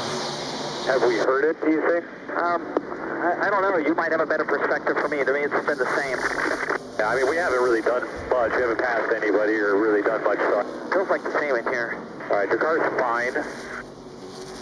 And that's Chad saying the car is fine after repairing that damage. And we're talking about the chassis handling of the car right there. And Chad said we really haven't made much progress. Going to be interesting to see, though, what happens on this run. Restarted 25th for that 48 car, up to 18th in just a few laps since we've gone green. Forget this run. It's going to be interesting to me the next time the 48 and the 11 line up next to one another, because that's how racing works. At some point, I have to believe in the second half of this race, there's going to be a point where the 48 and the 11 are near one another, and we will see then. Was Jimmy Johnson, does he feel he'd been wronged, or does he feel Denny Hamlin had the right to put the bumper to him? How aggressive will the 2 be around each other? We've already seen the 11 push the 48 out of the way. Pit road penalties have already shown themselves to the 11, the 19, and the 4. The 11 has responded, though. He's back up in the top 3. How about the 19 and the 4? Still fighting back outside the top 10.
Let's check out the Toyota Camry on-track car, guys. Yeah, well, we talk a lot about brakes and brake bias. Well, something the driver can use inside the car right there, that knob that says AP on it, that is basically the brake bias adjuster. It can be turned to the right to put some front brake in it, turn counterclockwise to put some rear brake in it, Jeff. So something you can use inside the cockpit to help the handling of your race car. Well, that's right, and the brake bias changes as this run goes on. The brakes get hotter and hotter, and you want to adjust typically more front brake to it as the run goes on because you gain rear brake and you actually get that wheel hop. So it can help you handling, but it also just prevents you from getting in a wreck because of that wheel hop. I want to take a look at the Toyota driver update. As I mentioned earlier, the top 4 drivers all driving Toyotas. And we look at where Carl Edwards currently in 10th. So 1, 2, 3, 4 for Kenseth, Hamlin, Busch, and Truex Jr. and Carl Edwards back there in 10th. We're talking about the brakes, the adjustments that you have. Some drivers also have not only the front to rear, but also maybe the close off the left rear, close off the left front, maybe even a left to right adjuster in their cars. And so one of the things that's critical is that you'll make a lot of changes with the brakes throughout the run as the car's changing, handling and entering the corner and so forth. But also when the caution comes out to reset all that stuff back. Well, how many times, Junior, are you doing that yourself, or is Greg Ives telling you to do certain things to make the car handle different? I always tell Greg, I'm not always going to think of it first, so I always tell Greg to say, if I'm talking about the handling of the car and he has an idea, to tell me. Go ahead and tell me. If I'm not in there messing around with it, he can at least bring that up and spur me into making some changes to the car. But the critical part is resetting all that stuff for the pit stop. And also, when you have new tires, if you forget to reset that stuff, you can get that wheel hop going because you'll put rear brake in it to try to get the car free in the middle. And then when you get on new tires, you can wheel hop if you don't reset all that stuff back. I've made that mistake before. That's one reason you'll hear those drivers from time to time, they'll say 1 round to the front. It's not because they're telling the team that they made an adjustment. They're telling the team that so that when the caution comes out, they know how many rounds he put in to help. Because listen, we forget. We forget how many rounds we put to the front or to the rear. You've got to have somebody to remind you. Well, so as we look on board and look back at Carl Edwards, I love this shot. It shows Carl Edwards working. You see how smooth he tries to be on the wheel, but you see his right hand right here on the right side of the steering wheel. This right here doesn't look like a radio switch to me. This actually looks like the track bar adjuster, Dale. It has kind of an up and down toggle to it. So not only can you adjust all the brake bias you talked about, but as you run currently at these short tracks, you can move the track bar up and down. I love the track bar adjuster and what it can do for the driver inside the car. If you get behind, your setup's a little bit off, you can certainly make a difference with that track bar adjuster. I've probably passed more cars having the track bar adjuster as a tool. I've been able to adjust my car and improve it. When I get in traffic and I get aero tight, I can adjust the track bar to help me with that handling issue, and then reset it back as I clear. That's another thing, you got to know where to reset it back to, though, right? Absolutely. We're lucky we have that on the dash, so we'll know exactly where we're running the track bar as we're moving it. Tense moment right there. You saw the 1 and the 2 car work that out. They're almost 3 wide getting into 1. That doesn't work very well here at Martinsville. Way up the racetrack goes the 1 of Jamie McMurray. I think he's up there on purpose. I mean, it's just so unusual to see race cars running up there, but I think Jamie's moved up there on purpose. 24. Chase Elliott running back in the 13th spot, and we continue to see the 1 and the 2 fighting for that 9th position. Jamie McMurray has it. Keselowski trying to get it. Kenseth, one of his winless tracks. He's out front here.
NASCAR on NBCSN is brought to you by Liberty Mutual Insurance, helping drivers worry less on the track and on the road. Gorgeous day in Martinsville, Virginia. Normally we don't like to show you the radar, but this is an instance where we're actually very proud of what the radar looks like right now, because there is no precipitation anywhere on this radar. And Steve, the other thing is we have two short tracks relatively close together. Yeah, they're only 173 miles between Bristol and Martinsville Speedway, so the opportunity to show two, and I was worried when we were going to show the radar. Every time I've seen it this year, it's been green, but it looks perfect today. Ideal conditions. We're only 180 miles from Richmond, so three short tracks all close together. Marty.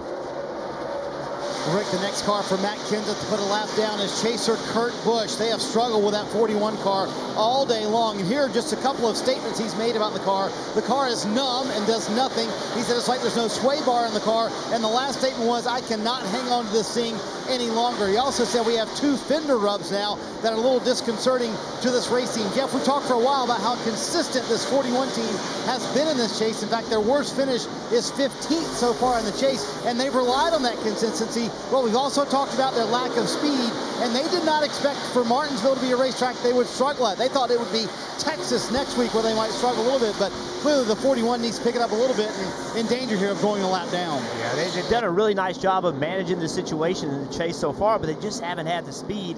They've only had 4 top 10 finishes in the last 11 races, so the speed's gone away from this team, and it had not found it yet today. Another driver who doesn't seem to have found something is the 4 of Kevin Harvick. Kelly? He was running fourth, Rick, when he got hit with that speeding penalty, but had worked his way back up as high as 13th, but right now he's struggling a little bit with his car. Said he lost his turn and his rear drive, so he has dropped back several positions, running 19th right now. He's actually been one of the best short track drivers this season, 3 top 5 finishes, more than any other driver, but has yet to get a top 5 finish here at Martinsville since joining Stewart-Haas Racing. And when I talked to his crew chief, Rodney Childers, about that, he said, the thing is we're super fast for about the first 300 laps, but as the track rubbers up, we just tend to get way too tight. He was hoping that with the warmer weather this weekend and that warmer weather they had in practice, they'd be able to adjust better for it this race, but right now he's already struggling. We're on lap 261 of 500. This racetrack's been a tough racetrack, and if we look at the chase drivers, the situation this track's put them in 14, 7 of 8 had issues. Last year, 6 of 8 had issues. This year, we've already had 3 with speeding penalties. We're just over halfway. Quite possibly, there's more trouble coming as well.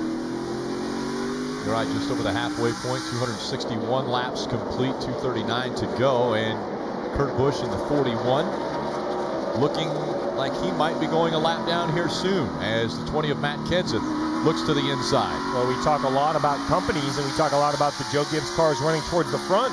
Well, look at the opposite of that. You have Danica Patrick in the 10 getting passed by the leader. The 41 of Kurt Busch getting lapped just in front of these. A handful of cars is Kevin Harvick running in the 19th position. Tony Stewart back at 24. So none of the Stewart-Haas Chevrolets running very well here today. With this outside lane coming in, though, you wonder how hard Kurt's going to be able to battle the 20 car. We've seen that outside on corner exit work really well. Will Kurt push this issue and try to keep within distance of the 20? But right now, he's got to just work to stay the first car a lap down. That's what the goal is now. Now the 20's by, stay the first car a lap down. He's got a pretty good distance till the next car, Eric Almirola. Before Eric gets lapped, he's got a little bit of time there. And Junior, that's now what the race is all about. The intensity, I know it sounds silly, but that intensity to stay the first car a lap down, that is huge, isn't it? It is. It's important at a place like this. You want to be able to get back into the lead lap as soon as you can. You get that lucky dog opportunity as soon as you can, or get the wave around. There's just not many opportunities. This race is halfway over, and these guys are already just now going a lap down, so they're going to have to work really hard in these next 240 laps to try to figure out how to get back into a reasonable finish. Well, as we watch all these Joe Gibbs Toyotas trying to put cars a lap down, another car that I think has made improvements has been this 88. We've been looking at lap times, Dale. This 88 has been very quick the last 20 laps or so. Yeah, it's no surprise. Jeff Gordon, so smooth here. Obviously, they must have made a few adjustments to help Jeff because his car's gotten a little more competitive. He's been the fastest car on the track 10 of the last 20 laps. And we've talked about how dominant the 88 driver, Jeff Gordon, has been. 9 career wins at Martinsville. That's the most among the active drivers. He has been dominant at this racetrack. Sprint's network reliability now within 1% of Verizon. Switch today. Save 50% on most Verizon, AT&T, or T-Mobile rates. You can visit a Sprint store or sprint.com/network today. Ken's still out front. I mentioned earlier, this is one of the tracks that he has not won on, trying to change that statistic today.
Tonight, Sunday Night Football, live from Arlington, Texas. Carson Wentz and the Eagles visit Dak Prescott and the Cowboys. Dan Patrick, Mike Tirico host Football Night in America, beginning at 7 p.m. Eastern, only on NBC.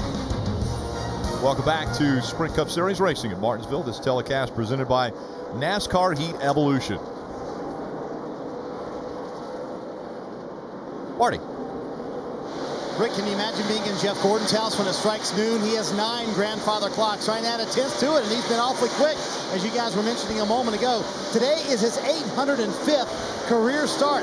I asked him this morning, is it the last one? He said, he choked. He said, well, I thought Homestead Miami last year was the last one. He said, but I think this is definitely the last start for me. He said, but you know what? There's been so much fun in this 88 car this year, getting this car ready for Dale Earnhardt Jr. next year, continuing to progress this team, continuing to make us better. Sure, I would love to finish with a win, but that's been very gratifying for me, and I've learned a lot behind the wheel this year. So, Junior, Jeff Gordon's trying to get your car ready for next year, and he said he's going to do all he can to make sure it's good for next April when you show up here at Martinsville. Yeah, that's one important thing about this team, is that we need to continue to compete, go out there and run well. Jeff's an amazing driver, probably the best substitute guy could have, I imagine, and especially at Martinsville. So we're definitely not going to miss a beat when it comes to Martinsville, and that's important for all the rest of the tracks throughout the rest of the season. So when we get in the car in February, it's as if we never left. You've done a great job of watching, and it seems like you're comfortable watching. Is it weird watching your car go around the racetrack? Yeah, for the longest time, I didn't know whether I'd like it or not, but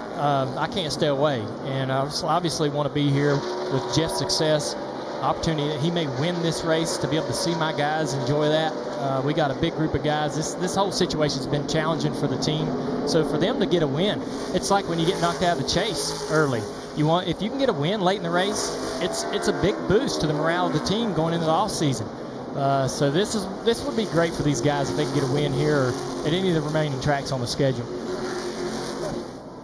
And again, knowing that this will be the last race for Jeff Gordon, another one that's making his last Martinsville start and race is the 14 of Tony Stewart's. We watch the 4 of Kevin Harvick continue to fall back. And Rick, I know the 4 has probably the most impressive streak of any racetrack when they go to Phoenix, winning 5 of the last 6, but they cannot continue to put themselves behind. We see again, race 1 of this round, not running where they need to in the 21st position, while there is still a ton of racing left, 217 laps to go.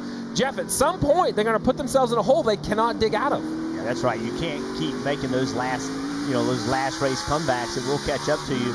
This is the longest run of the day at 77 laps, and it has not suited this 4 car at all. Right now, he's a first car lap down, but right in front of the 20 car is Michael McDowell in that black number 95. The minute the 20 gets to the 95 and puts him a lap down, Kevin Harvick will no longer be the first car lap down. He wants a caution right now. Yeah, talking about Harvick's troubles, you got to give McDowell a tip of the cap running in the top 20 right now. Very competitive. The 95, Michael McDowell, the next car to go a lap down, but it's Matt Kenseth out in front. Kenseth, the 44-year-old out of Cambridge, Wisconsin, looking to win at Martinsville.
Gear up with the pit crew and get the latest NASCAR t-shirts, hats, and die casts at the NASCAR.com Superstore. Visit NASCAR.com/Superstore today for all your favorite drivers' gear.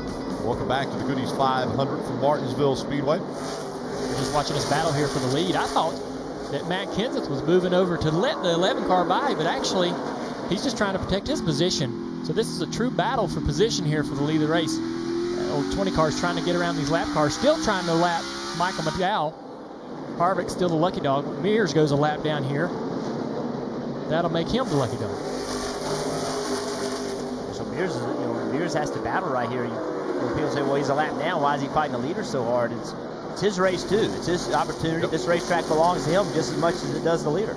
Yeah, it's a tough balance when how do you race the chase guys? That's right. When you're out there trying to perform. And I think that the guys that aren't in the chase actually have a little chip on their shoulders. But they're not one of those guys getting that special treatment. So they're going to see the 38 in the wall? Yep, Hit the wall. Almost came across and got the 20. Landon Castle has some damage to the right side now. Yeah, but you're right. You do have a chip on your shoulder. When you're not in the chase, you feel like you don't belong. Like everybody's out there racing for something you don't have a chance to race for. It's a horrible feeling. Now Denny Hamlin's trying to fight to the outside of that 38. And Hamlin will also try to get by Casey Mears in the 13. Take another look at what happened to the 38 here. Looks like he just drove it in the fence. I don't think that he was actually out of shape coming off the corner. McDowell also right up against the wall as the 38 in front of him. Maybe just trying to give those leaders a little extra room. And the 11 now looking to the inside of the 13 to put him behind him. I want to listen into Carl Edwards' radio, the 19, just moments ago. Sounds crazy. This may be completely crazy, but that's where I see a ton of brake dust on the right front. It's not glowing. I don't know. Let's have to monitor it. Oh, that's hard to believe with the black wheels and everything. I'm just letting you know it looks different. It's not glowing real bad. It should be fine here. It's our longest run. I mentioned this being the longest green flag run. They've already gone 92 laps of green flag racing. They had talked about the brake dust. We want to look at the NASCAR Heat Evolution animation and talk a little bit about brakes. Yeah, we talk about the braking system on these cars. They have so much work to do to try to slow down from 120 miles an hour down to 60 miles an hour. Where they do it with basically a disc type system. So you see right here, the brake pads get compressed onto that disc. That creates a tremendous amount of heat.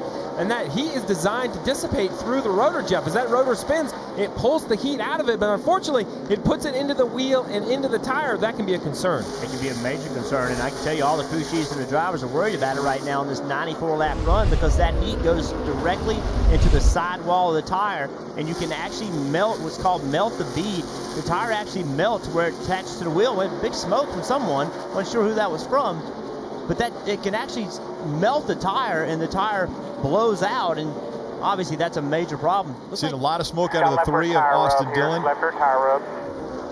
That NASCAR Heat Evolution is in stores now. You can pick up your copy today as we see the damage to the left rear of the 3. Take a look at how it happened. It's a common situation at Martinsville coming off the corner. Guy on the inside getting into the left rear quarter panel. This happens all the time, but this is a severe rub. And I don't think this one's going to last very long. No, it's not. It's getting worse, too. Sometimes these tire rubs seem like they get better, but this one actually looks like it's getting worse. We're watching it here. Still inside. I say watching it. One thing Austin doesn't want to have happen right now is that tire go away and he spins into the wall and ends his day. Such a tough call. It's just so difficult to know when to pit or when not to pit. Well, it's even tougher here because the length of pit road at 30 miles an hour, if you pit under green here at Martinsville, you lose a lap, you lose multiple laps. And how far away are we from pitting under green? Well, you figure under green, we've run 97 laps. You expect they can go about 140, 135 on fuel. So, you're 30 to 40 laps away from seeing green flag pit stops. So if they can just get close, maybe pit 10 early, everybody else will be forced to come. We'll just have to see how it works out. And it's been a long time since we've had green flag pit stops. I think Dale Jr. mentioned earlier that it was Kenny Schrader was probably still racing the last time we saw those.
Matt Kenseth has had success at short tracks, but not at Martinsville. He has 6 career short track wins, but none of those have come at this racetrack. Sprint's network reliability now within 1%. Verizon switch today and save 50% on most Verizon, AT&T, or T-Mobile rates. Visit a Sprint store or sprint.com/network today. And let's listen in to Matt Kenseth radio. Check that race flag green. That was right on the curb. 10-4, Matt. Looks like it's got a little rub there from about 10 o'clock to 2 o'clock. A little rub on the lettering on the right rear tire.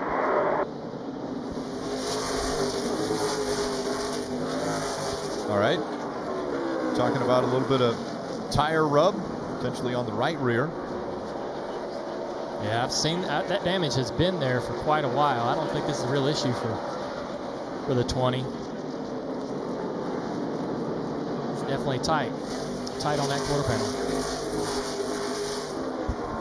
And so Martin Truex Jr. led 147 laps, and now Kenseth has led 136 and counting, as Kenseth continuing to pace the field.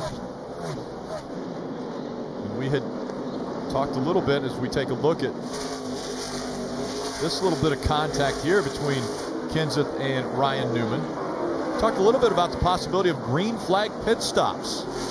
109 green flag laps currently. I mentioned the pit window for fuel is going to be around 140 to 150 laps. So I'm sure teams right now are starting to think we better start planning for green flag pit stops. And we might have some guys already having trouble with the beads that you talked about, Jeff. The 13's been on pit road with a flat right front. A couple other guys, back markers, have come down pit road early to get tires. Kenseth put the fender to 21 right there. He wasn't going to be patient. It was time for him to get by the 21, and so he put the fender to it. Those younger guys, you can do that if you're a veteran. You can move those younger guys out of the way without any repercussions, as you see.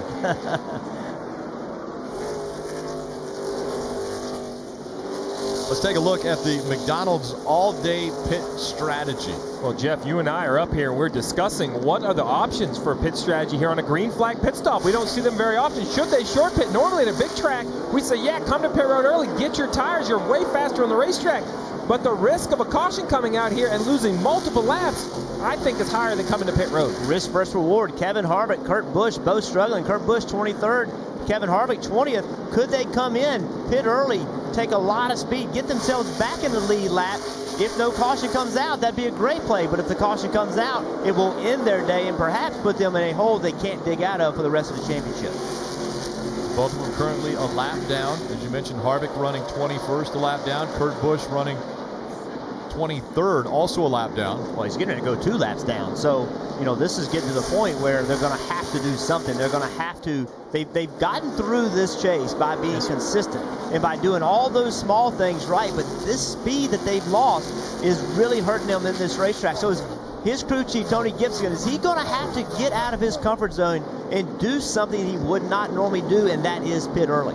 Well, and why do they pit early? Well, this is going to seem odd, but if we look at the 7 of Regan Smith was on pit road a few laps ago, but he drove by the 24 like it was easy. Look at him at the 42 and Kyle Larson. This 7 has newer tires. He's going to easily go by the 42 of Kyle Larson, dispose of him, and drive through the field. So the 7 right now, his pace is currently almost 0.4 of a second faster than our leader. So think of how much time he's making up. Yeah, I believe if I'm Tony Gibson on the 41 pit box, I'm pitting him. I'm going here 5 or 6 more laps, and I'm going to pit him, and I'm going to try to make something happen. Because I don't think I have the speed going to Phoenix or going to Texas to race my way in. And right now, running 23rd, I'm just afraid of digging a hole I'm never going to get out. So that is not Tony's personality. He's not a gambler. We'll see if this forces him to be one. And they're going to have to gamble. They don't have the speed to advance. They're going to have to do something to earn their way into the championship 4. And we may see green flag pit stops coming up right after these breaks.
NASCAR on NBCSN is brought to you by Sprint, proud sponsor of the NASCAR Sprint Cup Series. Toyota, let's go places. Credit One Bank, the official credit card of NASCAR. And by NASCAR Heat Evolution, now $49.99 for PS4, Xbox One, and PC. 125 laps of green flag racing, 332 complete. That leaves 168 to go. If you do the math and they stay out, they could split this in half. We could continue green the whole way with only one more pit stop. Yeah, well, these Gibbs cars, they have so much more pace than everybody does. It's 167 laps to go, and it's only 14 cars in the lead lap. But the guy that's running 14th, let's give a shout out to Greg Biffle. This team has struggled all year long, come to a very difficult racetrack, having a very solid run, running in front of a lot of really good race teams. So solid day so far for Biffle. Well, and another team we haven't talked about, but they've continued to run inside the top 10, if not the top 5 for most of the day, is A.J. Allmendinger in the 7th position. He's finished second here in April. His 2 best oval finishes came here. He's finished second here twice. So if you take away his road course victory, this is statistically his best track, especially when it comes to ovals, running really well again today. Mike? And Steve, it is an oval, but his crew chief Randall Burnett quick to point out that it drives a lot like a road course. And of course, A.J. Allmendinger, a road course ace, if you will. And when he compares the two, what he's talking about is the fact that he's able to manage his brakes so well. He knows when to push them, knows when to cool them. He knows how to take care of his tires at the same time, and that may be the key to his success here in Martinsville. Also, Burnett said, what we need to see today is long runs. He's certainly gotten that. He's talking about brakes, knowing when to save them, when to run hard. When you get a little time, get a little gap between you and the car in front of you and the car behind you, you can start lifting at the flag stand, using a lot less brake, and not even alter the lap time. That's right. You're just saving the car, saving the brakes. When I first came here, I had a lot of race-winning race cars, but never finished good races with them. And that was because I ran at 110% from the very beginning of the race. And by the end of the race, I didn't have the brakes, the stopping power, and then my car wouldn't turn in the middle of the corner because I couldn't slow it down. What's crazy is when you start lifting that early, and they're giving you lap times, you actually start going faster. You're like, well, why have I been driving so hard? Maybe it's easier if I just slow down. Another team's having a good day. Casey Kane continuing their resurgence, continuing to find a way to run toward the front. A good solid day so far for Casey Kane as well. The gap between the 20 and the 11, Matt Kenseth and Denny Hamlin, has shrunk now.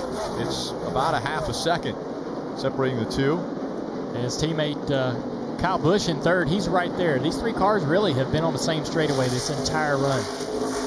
Marty. While we're in the mode of giving out a call to drivers, let's give out a call to Jimmy Johnson, the 48 team. They started this run 132 laps ago in 25th. They have driven up to the 10th position and have been the fastest car here at the end of this run. So we're now 123 laps into this run, and we can go about 133 laps into this run. We can go about 155 laps all told. So about 20 more laps until we'll see green flag pit stops. So the answer to the trivia question, 4 years since we've seen green flag stops here at Martinsville in the fall of 2012. I know these drivers are exhausted inside the car. And Jeff, we've talked about it this week. When it's hot here at Martinsville like this, it gets exhausting inside that race car, doesn't it? Especially on a long run like this. Yeah, Marty, it does. Junior, I've made the comment several times this weekend that I think this racetrack, when it's hot, is very, very hot. It's Indy in here because you're sealed off to the racetrack. The cars here are going slow. All the brake temp, all the transmission temp, all the rear end temp, they're hotter here than everywhere else, and it just soaks into the chassis, and then the inside of the car is just so hot, very physically demanding. Big question will be, if Jimmy Johnson gets back to the bumper of the 11, what will he do? We saw earlier what Denny Hamlin would do. Denny Hamlin moved the 48 out of the way.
You're watching Sprint Cup Series racing in Martinsville. Telecast presented by NASCAR Heat Evolution.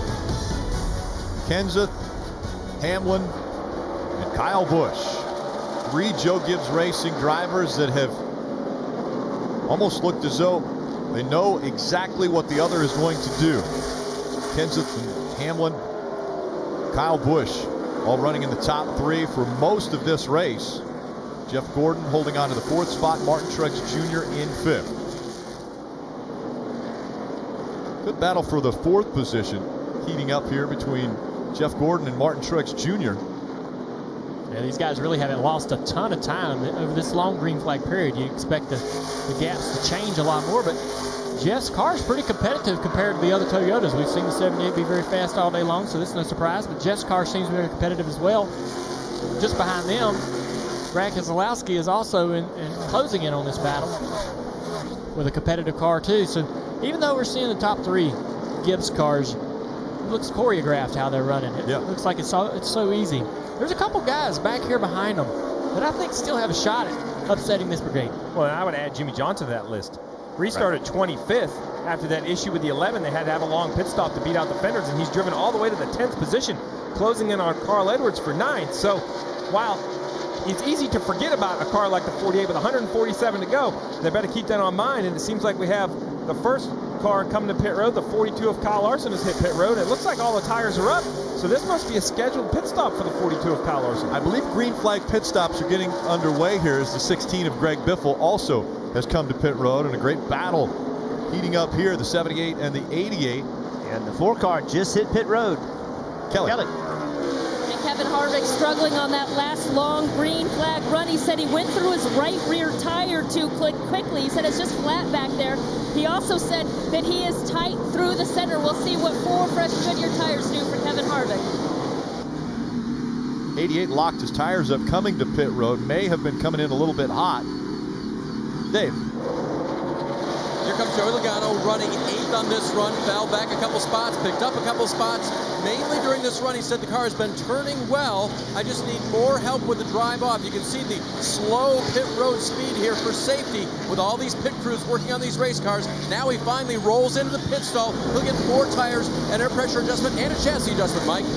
Matt Kenseth has led over 170 laps so far this afternoon. A very good race car. Still, they'll make a chassis adjustment and 4 tires on the 20 car. Matt Kenseth looking for his first career Martinsville victory. He's off pit road. A very quick pit stop. 12 and a half seconds. And just that quickly, the caution has come out. 19 car. He has a flat right front tire. Yeah, he didn't hit the commitment line, but he decided to come to pit road because he knew he had to fix the tire. Well, we talked about those melted beads. That's exactly what this looks like. Yeah, I see some damage on the fender. I'm not sure if that came before or after the right front tire went flat. He was running 9th right before they started to pit under green flag conditions. Look how bent up the fender is. A lot of fender damage. Yeah, that's definitely that's a lot of damage. Here's a replay. So on board right here, oh, that looks like a melted bead for sure. It just goes straight, and that is some heavy contact. I don't think that's just sheet metal damage. No, that is that's big heavy contact.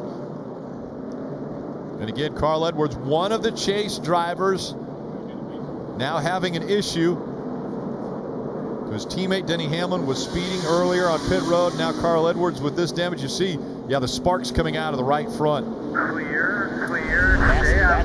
That's what's scary about hitting early here. We talked about having that gamble, knowing the possibility of melting a bead. It's not unusual to do that. So Jimmy Johnson did not hit pit road. McMurray, Hamlin, Kyle Busch, none of those guys had hit pit road.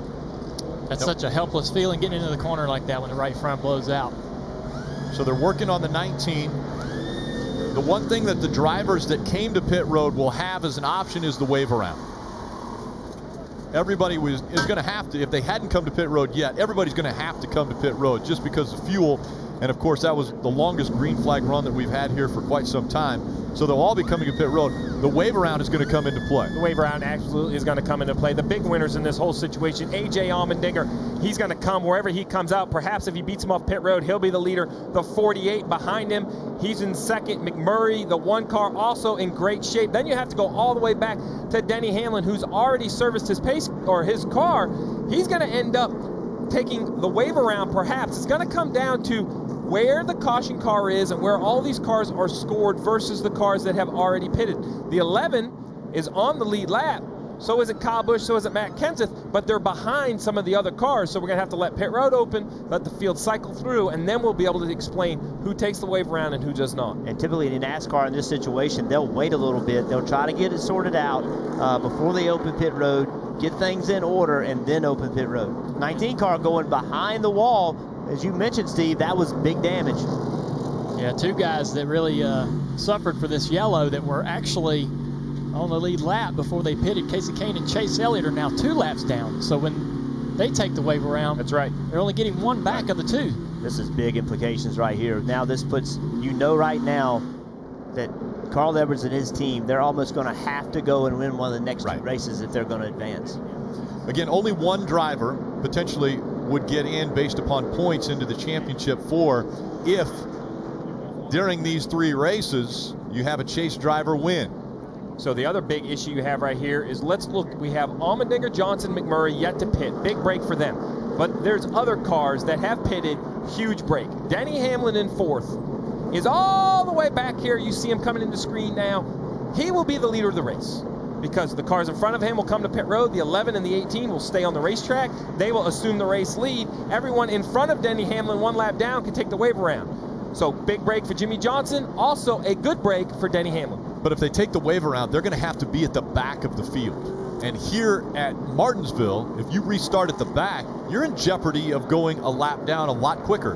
Hey, I think we got cars out of fuel. The 48 car is on the back straightaway, stopped. 47 car is on pit road. Marty. 48 is out of fuel. He said, I have no fuel pressure. And I was watching Chad Canals, and his eyes lit up. Also, A.J. Allmendinger going by me. He is out of fuel as well. He asked him to switch a flip inside the car. Jimmy said, I already did that under caution. So out of fuel here for the 48 is Jimmy Johnson, who had worked his way back in the top 10. Now you can see the car is refired. He's telling him to pit right now, and he missed pit road. So he's going to have to come back around once again and pit.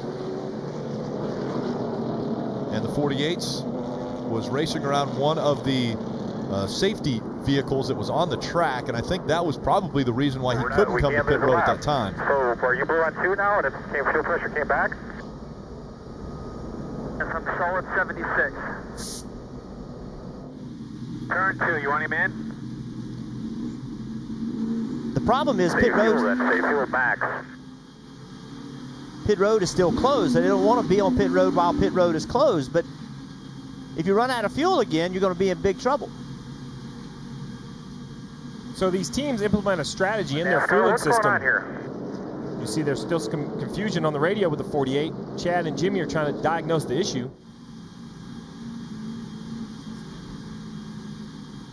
We're pit this time, man. I'm not taking any chances. So even if pit road is not open, which right now it still is not open, they are going to pit. You don't know. Marty.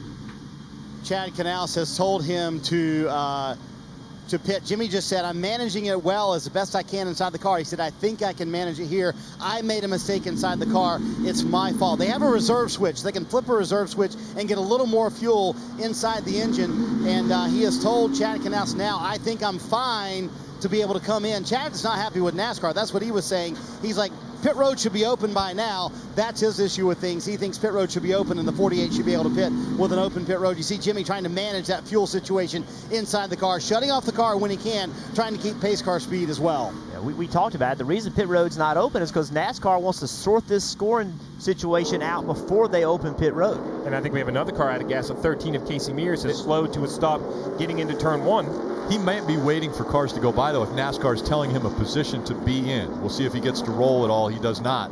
If I'm the 48, I'm pitting. I'm not taking this chance. I would just hit pit road and make sure I don't have a problem. It's not a chance. So Marty explained that they have a reserve system. You have 2 pickups in the fuel cell, 2 fuel pumps. You could put them in different locations and have only 1 run or versus 2 run. If Jimmy Johnson had the switch in the wrong position, he's not going to tell the world that. But what he's telling Chad Canals is, hey, it's on me. It's on me. I ran it out of gas. I fixed the issue. He doesn't need any more detail than that. He knows what he's doing. He stayed on the racetrack, but he has given up track position. Pit road is now open, so we'll see everyone dive, at least the ones that have not come to pit road yet. We'll see them dive onto pit road now that pit road is open. Well, the funny thing is there's not that many anymore. We are pitting this time. So the lead lap cars are allowed to come to pit road once pit road opens. And those will include, we'll see as they dive down to the bottom here. Now the 48 by staying out, when he's supposed to pit. Jamie McMurray. He will be starting with the leaders. He won't have to start at the tail end of the lead lap. That's why they were trying to wait. Denny Hamlin stays on the track, does not elect to pit. So the guys behind him are going to be trapped a lap down. Marty. After all that, Jimmy Johnson will make it to pit road in 4th position under his own power. How about that? So they come in, they're going to take 4 fresh Goodyear tires here. Obviously pack it with Sunoco fuel as well for Johnson. He said, again, the car very good on the long run. You see the wedge adjustments on both sides. Said it was too tight early in the run, and that was the problem. And because they're one of the few cars on pit road taking their time, making sure the left front and the right front are correct, slapping a piece of tape on the front grille as well. Chad Knaus holding him here, just double checking that front end damage. Now they send the 48 back out. Eventful few minutes, wasn't it, Rick? Absolutely. As the 1 and the 48 are making their way off of pit road, a few cars staying out. Denny Hamlin really setting the pace now.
And welcome back to Martinsville Speedway. This telecast presented by NASCAR Evolution. We were listening into the 20 radio. Matt Kenseth, this is the discussion they're going to have. Everyone right now is a little bit confused as to where they are, either on the lead lap or maybe at the tail end of the lead lap. Listen. Okay. Can you explain how he could be the lucky dog if the 47 was the leader and I was right behind him? I cannot. No, I cannot. I think we're third. I really think we're third looking at it right now. That's my judgment. We're third. So, a few cars were on pit road under green flag conditions. While they were on pit road getting their service done, the caution comes out. So some were trapped a lap down. Others feel like they're still on the lead lap. There are going to be 21 wave around cars that are going to take advantage of the wave around to try to get back on the lead lap or get a lap back if they were 2 laps down. All right, so it's very complicated, but basically when the caution comes out, you have to be scored to either the start finish or to pit out. Well, where the 20 of Matt Kenseth, the 18 of Kyle Busch are pitting, it comes to pit out. There's Kyle Busch. He's crossed pit out. Here comes A.J. Allmendinger. He beats Matt Kenseth to the pit out, therefore putting the 20 down a lap. That is how the 20 got down a lap. That's forcing him to take the wave around. It became more complicated when the 47 pitted when pit road was closed. That's going to be a penalty on the 47, but fortunately for the 20, he's going to take this wave around. The big winner in all this, in my mind, it's still the 48. He did a great job of not needing to pit when pit road was closed, didn't get the penalty, and because of that, he will line up outside second row. Remember, Kenseth was leading when he pitted, and the 11 and the 18 beat him off pit road. That's so right. a bad pit stop or something happened on pit road that was slow with Kenseth, and that allowed the 18 and the 11 to get in front of him.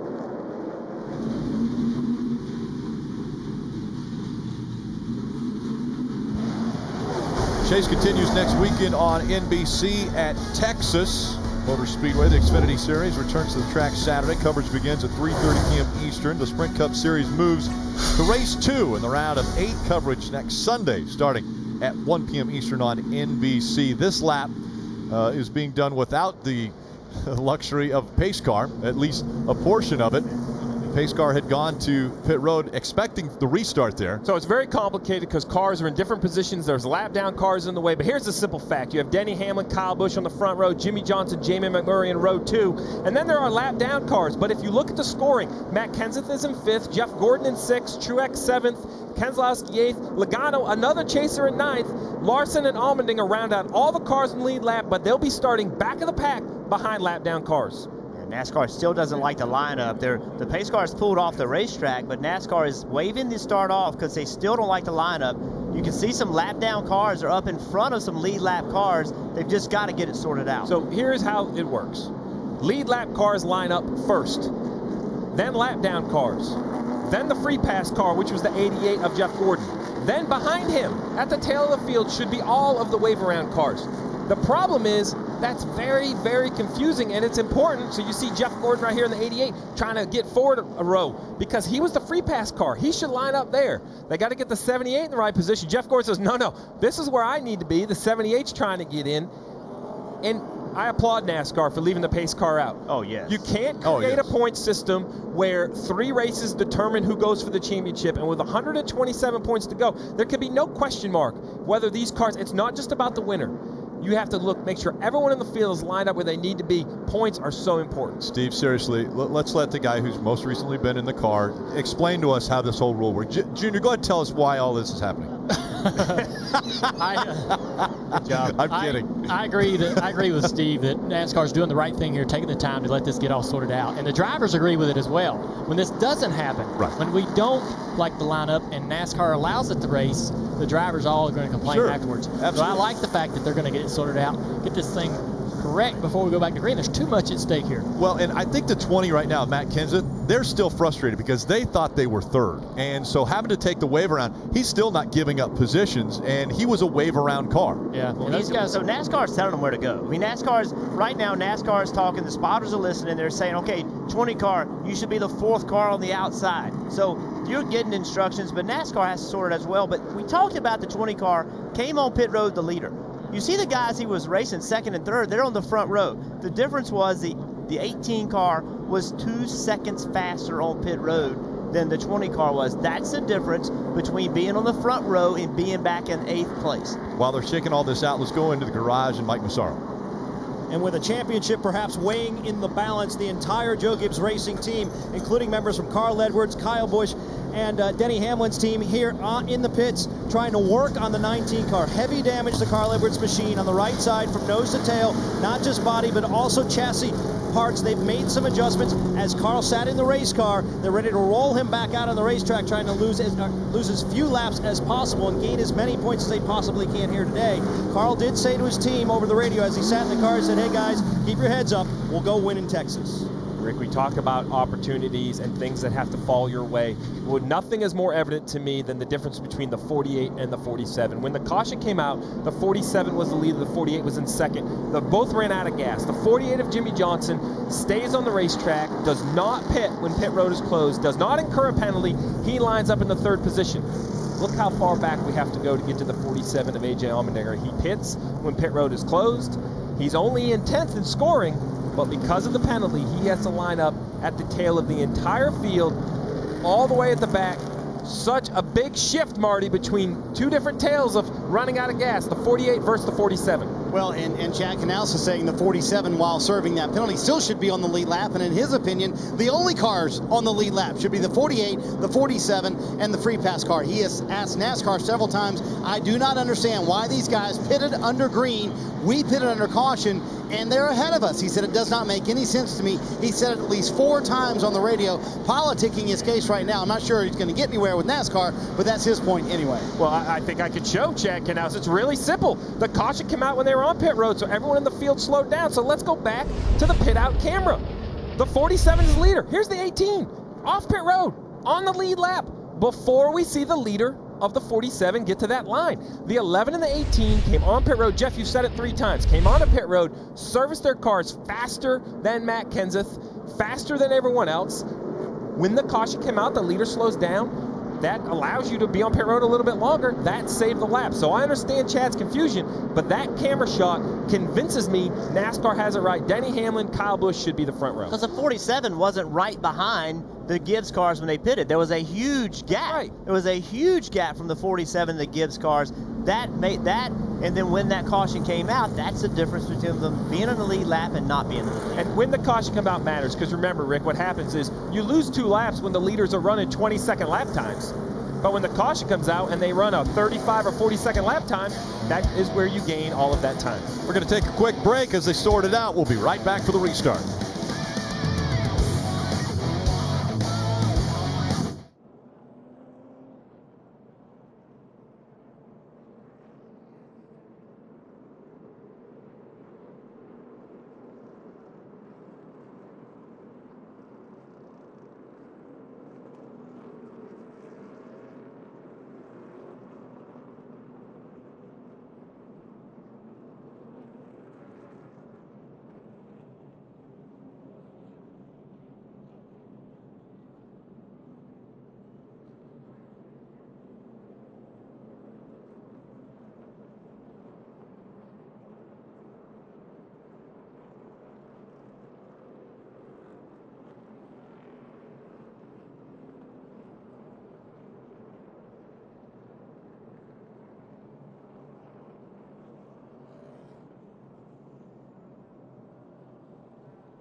Welcome back to Martinsville Speedway as we still wait the restart after this very unconventional situation that has taken place at Martinsville Speedway. Green flag pit stops were underway, and then of course the caution comes out right in the middle of those green flag pit stops. So everybody thinks that they're either on the lead lap or should be on the lead lap, or if they get the wave around, they should be up front.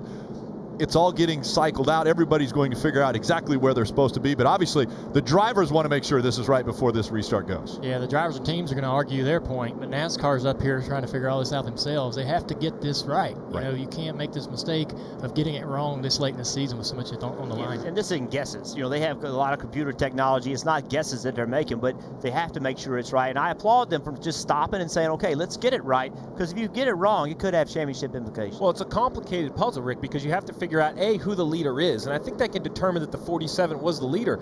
But where was he at the time of caution when he decided to slow down? And then who was on pit road, who wasn't? We had the 18 and the 11 who have pitted, yet somehow stayed on the lead lap. And I think that's the confusion for the other competitors. But I see how that opportunity is real. Because the 11 and the 18 were on pit road when the caution came out and the leader slows down, that gives them the opportunity to service their cars and not lose a lap. It's basically like hitting the lottery. It's like hitting the short track lottery, being on pit road at Martinsville when the caution comes out, but yet being just perfect enough to stay on the lead lap.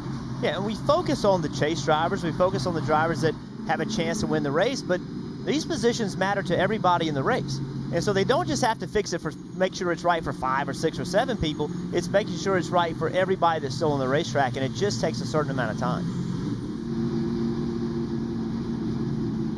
Well, they look like they're all in the correct orders. We look from high above, the aerial coverage provided by our partners at Smithfield Foods. But NASCAR, as you guys have mentioned, wants to make sure this is right before they throw the green flag. Mike. And catching up with Adam Stevens, the crew chief for Kyle Busch.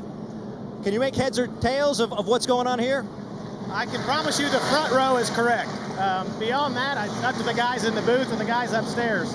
I'm a little confused how the 20 did not get the lucky dog, and there's 2 or 3 guys that seem like they gained a lap in the cycle. So I'll be anxious to watch it back tonight to see what the heck's going on. Dave, a lot of people still trying to figure this all out. Well, Mike, I just looked at timing and scoring, and I saw the 22 car scored 9th, but you're on the outside. Are you where you're supposed to be, do you think? Yeah, it's a kind of a confusing situation, but the 47 was the leader, so the pace car picked him up, and that trapped Selvaros lap down, and he ran out of gas, so then we're behind the pace car, but lead lap cars, but then we got to take the waiver round to get there, so by waiver round, you just end up in the order, you come back by the pace car. We'll fight our way forward from here. All right, Joey's got a pretty good race car today, maybe not the best he's had here at Martinsville, but hopefully he's in the right position to restart, Rick. I think that's what everybody's hoping right now, is that they're in the right position. But that was a great explanation by Todd Gordon, because there is a situation that people were in. The 47 was the race leader. When he ran out of fuel, came to pit road, he actually then got a penalty. So with that penalty, that put him at the back, and it changed the way everyone thinks that the lineup is supposed to be. Well, especially when you're in the lead lap and you have 10 rows of cars that are in a lap down in front of you, you're like, wait, this doesn't make any sense. But because you take the waiver round, all that changes, and when that caution came out, everything changes too. It gets very complicated. You would like to think it wouldn't take this long, though. You know, it shouldn't take over 20 minutes to sort this out, to be quite honest. Lights are still on the pace car, but they're showing them 1 to go. Kelly. And very quickly here with Mike Wheeler on the 11 car, what is your concern or confusion about this lineup now? Yeah, I'm hoping to see an in-car camera when we were at 1 to go. A bunch of cars passed it that shouldn't have passed us, so we need to get those guys a lap back down because they got a free lap in the process. It's just an error. Hopefully they can replay the in-car camera and see that, and see those cars should be behind us, not getting a lap back. Okay, specifically they think it's the 4 car that gained a lap back that they should not have, Rick. Sure enough, and that is definitely a possibility, that the 4 car of Kevin Harvick now just a lap down. And a lot of people thought they should be 2 laps down. Well, the pace car has pulled off. That puts the field back in the hands of the 11, who has chose the outside line. And I'm guessing once again we will see Joe Gibbs Racing teammates working together. Denny Hamlin on the outside, Kyle Busch on the inside as they re-enter the restart zone. Green flag back in the air. You see that teamwork where the 11's on the outside again, getting the lead up from the 18 car on the restart. Been doing that all day long as they've controlled the top 3 positions for most of the day. Now just the top 2. The 48 and the 1 racing really hard here. Side by side for 3rd. The 48 takes the 3rd spot away from the 1. Able to use that outside line and get by Jamie McMurray. Currently on the lead lap, 10 cars. A.J. Allmendinger in the 47, the last car on the lead lap. First car lap down, Casey Kane in the 5. Hamlin, Kyle Busch, Jimmy Johnson, Jamie McMurray, Matt Kenseth, Jeff Gordon, Martin Truex Jr., Brad Keselowski, Joey Logano, and Allmendinger, the 10 cars on the lead lap. You see the 5th car in line, the 41 of Kurt Busch. How hard is he racing? He's 2 laps down. If he's going to get 1 lap back here, he's got to do it on the racetrack right now.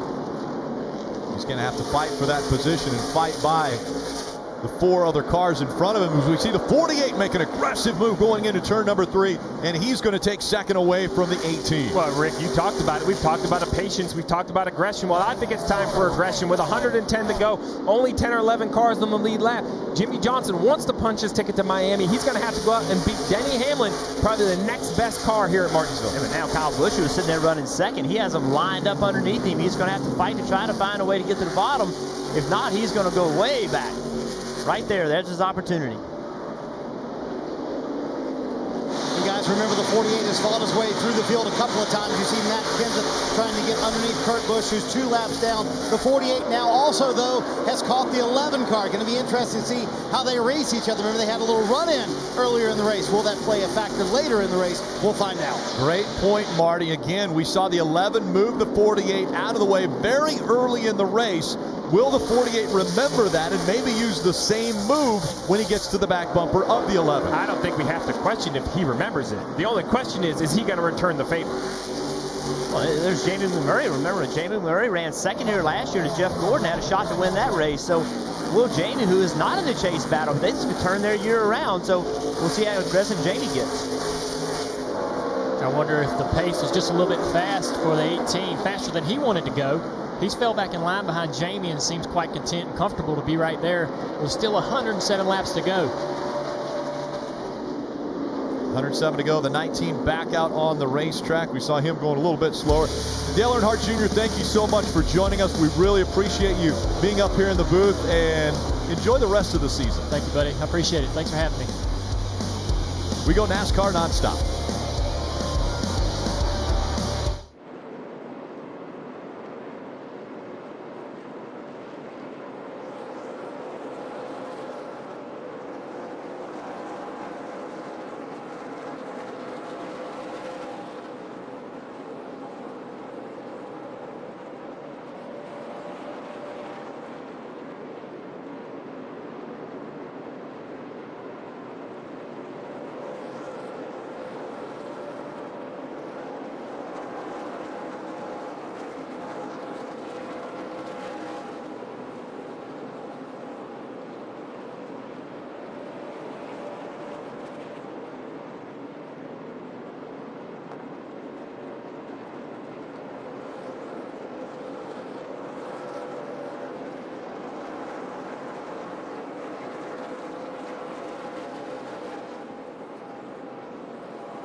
Following race coverage on NBCSN, tune into the NASCAR America Post-Race Show, presented by Advance Auto Parts. And for even more comprehensive NASCAR coverage, be sure to catch Victory Lap at 5:30 p.m. Eastern. And let's listen into Jimmie Johnson's radio. One of your members said we got bumped by him.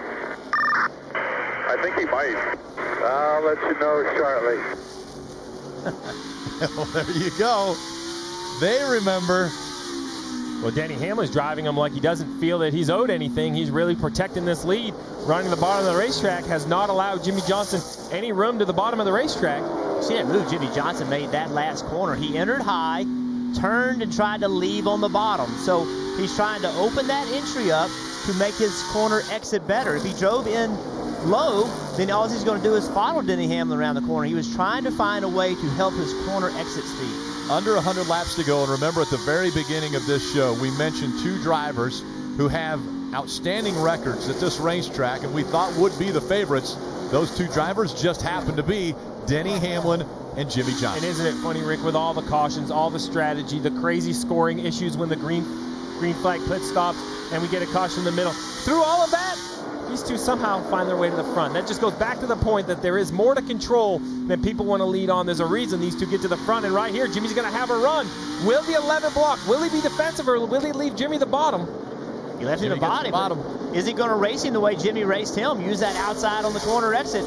He's not going to lay over. Jimmie Johnson didn't lay over for him, and he's not going to lay over for Jimmy. Going to come into 3 now. Side by side once again. And once again, Denny Hamlin fighting on the outside, not wanting to give up an inch. Jimmie Johnson trying to take the lead away through 1 and 2. Got a better run. This time the 11, though, fights back on the outside. Lap car's up in front. That'll play a factor. Where's the lap car going to go? Jimmy clears him. Jimmie Johnson out front at crossover. The crossover move by the 11. He's back inside the 48. And can he keep that position? So tight, the two racing off the turn. The 48 clears him. Now back into 3. The bumper almost goes to the back of the 48 from the 11 once again. I think Denny Hamlin wisely decided, I did that once. Maybe perhaps this is not the time with 90 to go. He's going to try to work back to the rear bumper of the 48. Yeah, the 48 didn't rough him up to get by him. He drove him clean, drove him aggressively, but he was very clean in driving. So the 11 really had no choice. He had to pay, if he went up there and just knocked the 48 out of the way, well, then guess what? The next time the 48 got to him, then whatever happened, happened. So by Jimmie Johnson racing clean right there, put Denny Hamlin in a position to have him do the same thing. And watch behind them. There's a yellow car creeping back into the picture. Matt Kenseth. There he is. Coming back into the picture now in the 20. Kenseth running 3rd. Kyle Busch is 4th. Jamie McMurray running 5th. Martin Truex Jr. is 6th. Jeff Gordon 7th. Brad Keselowski 8th. Joey Logano 9th. And A.J. Allmendinger still in the top 10. Those are the only 10 cars on the lead lap. Those 10 cars separated by less than 10 seconds. First car lap down is the 5 of Kasey Kahne.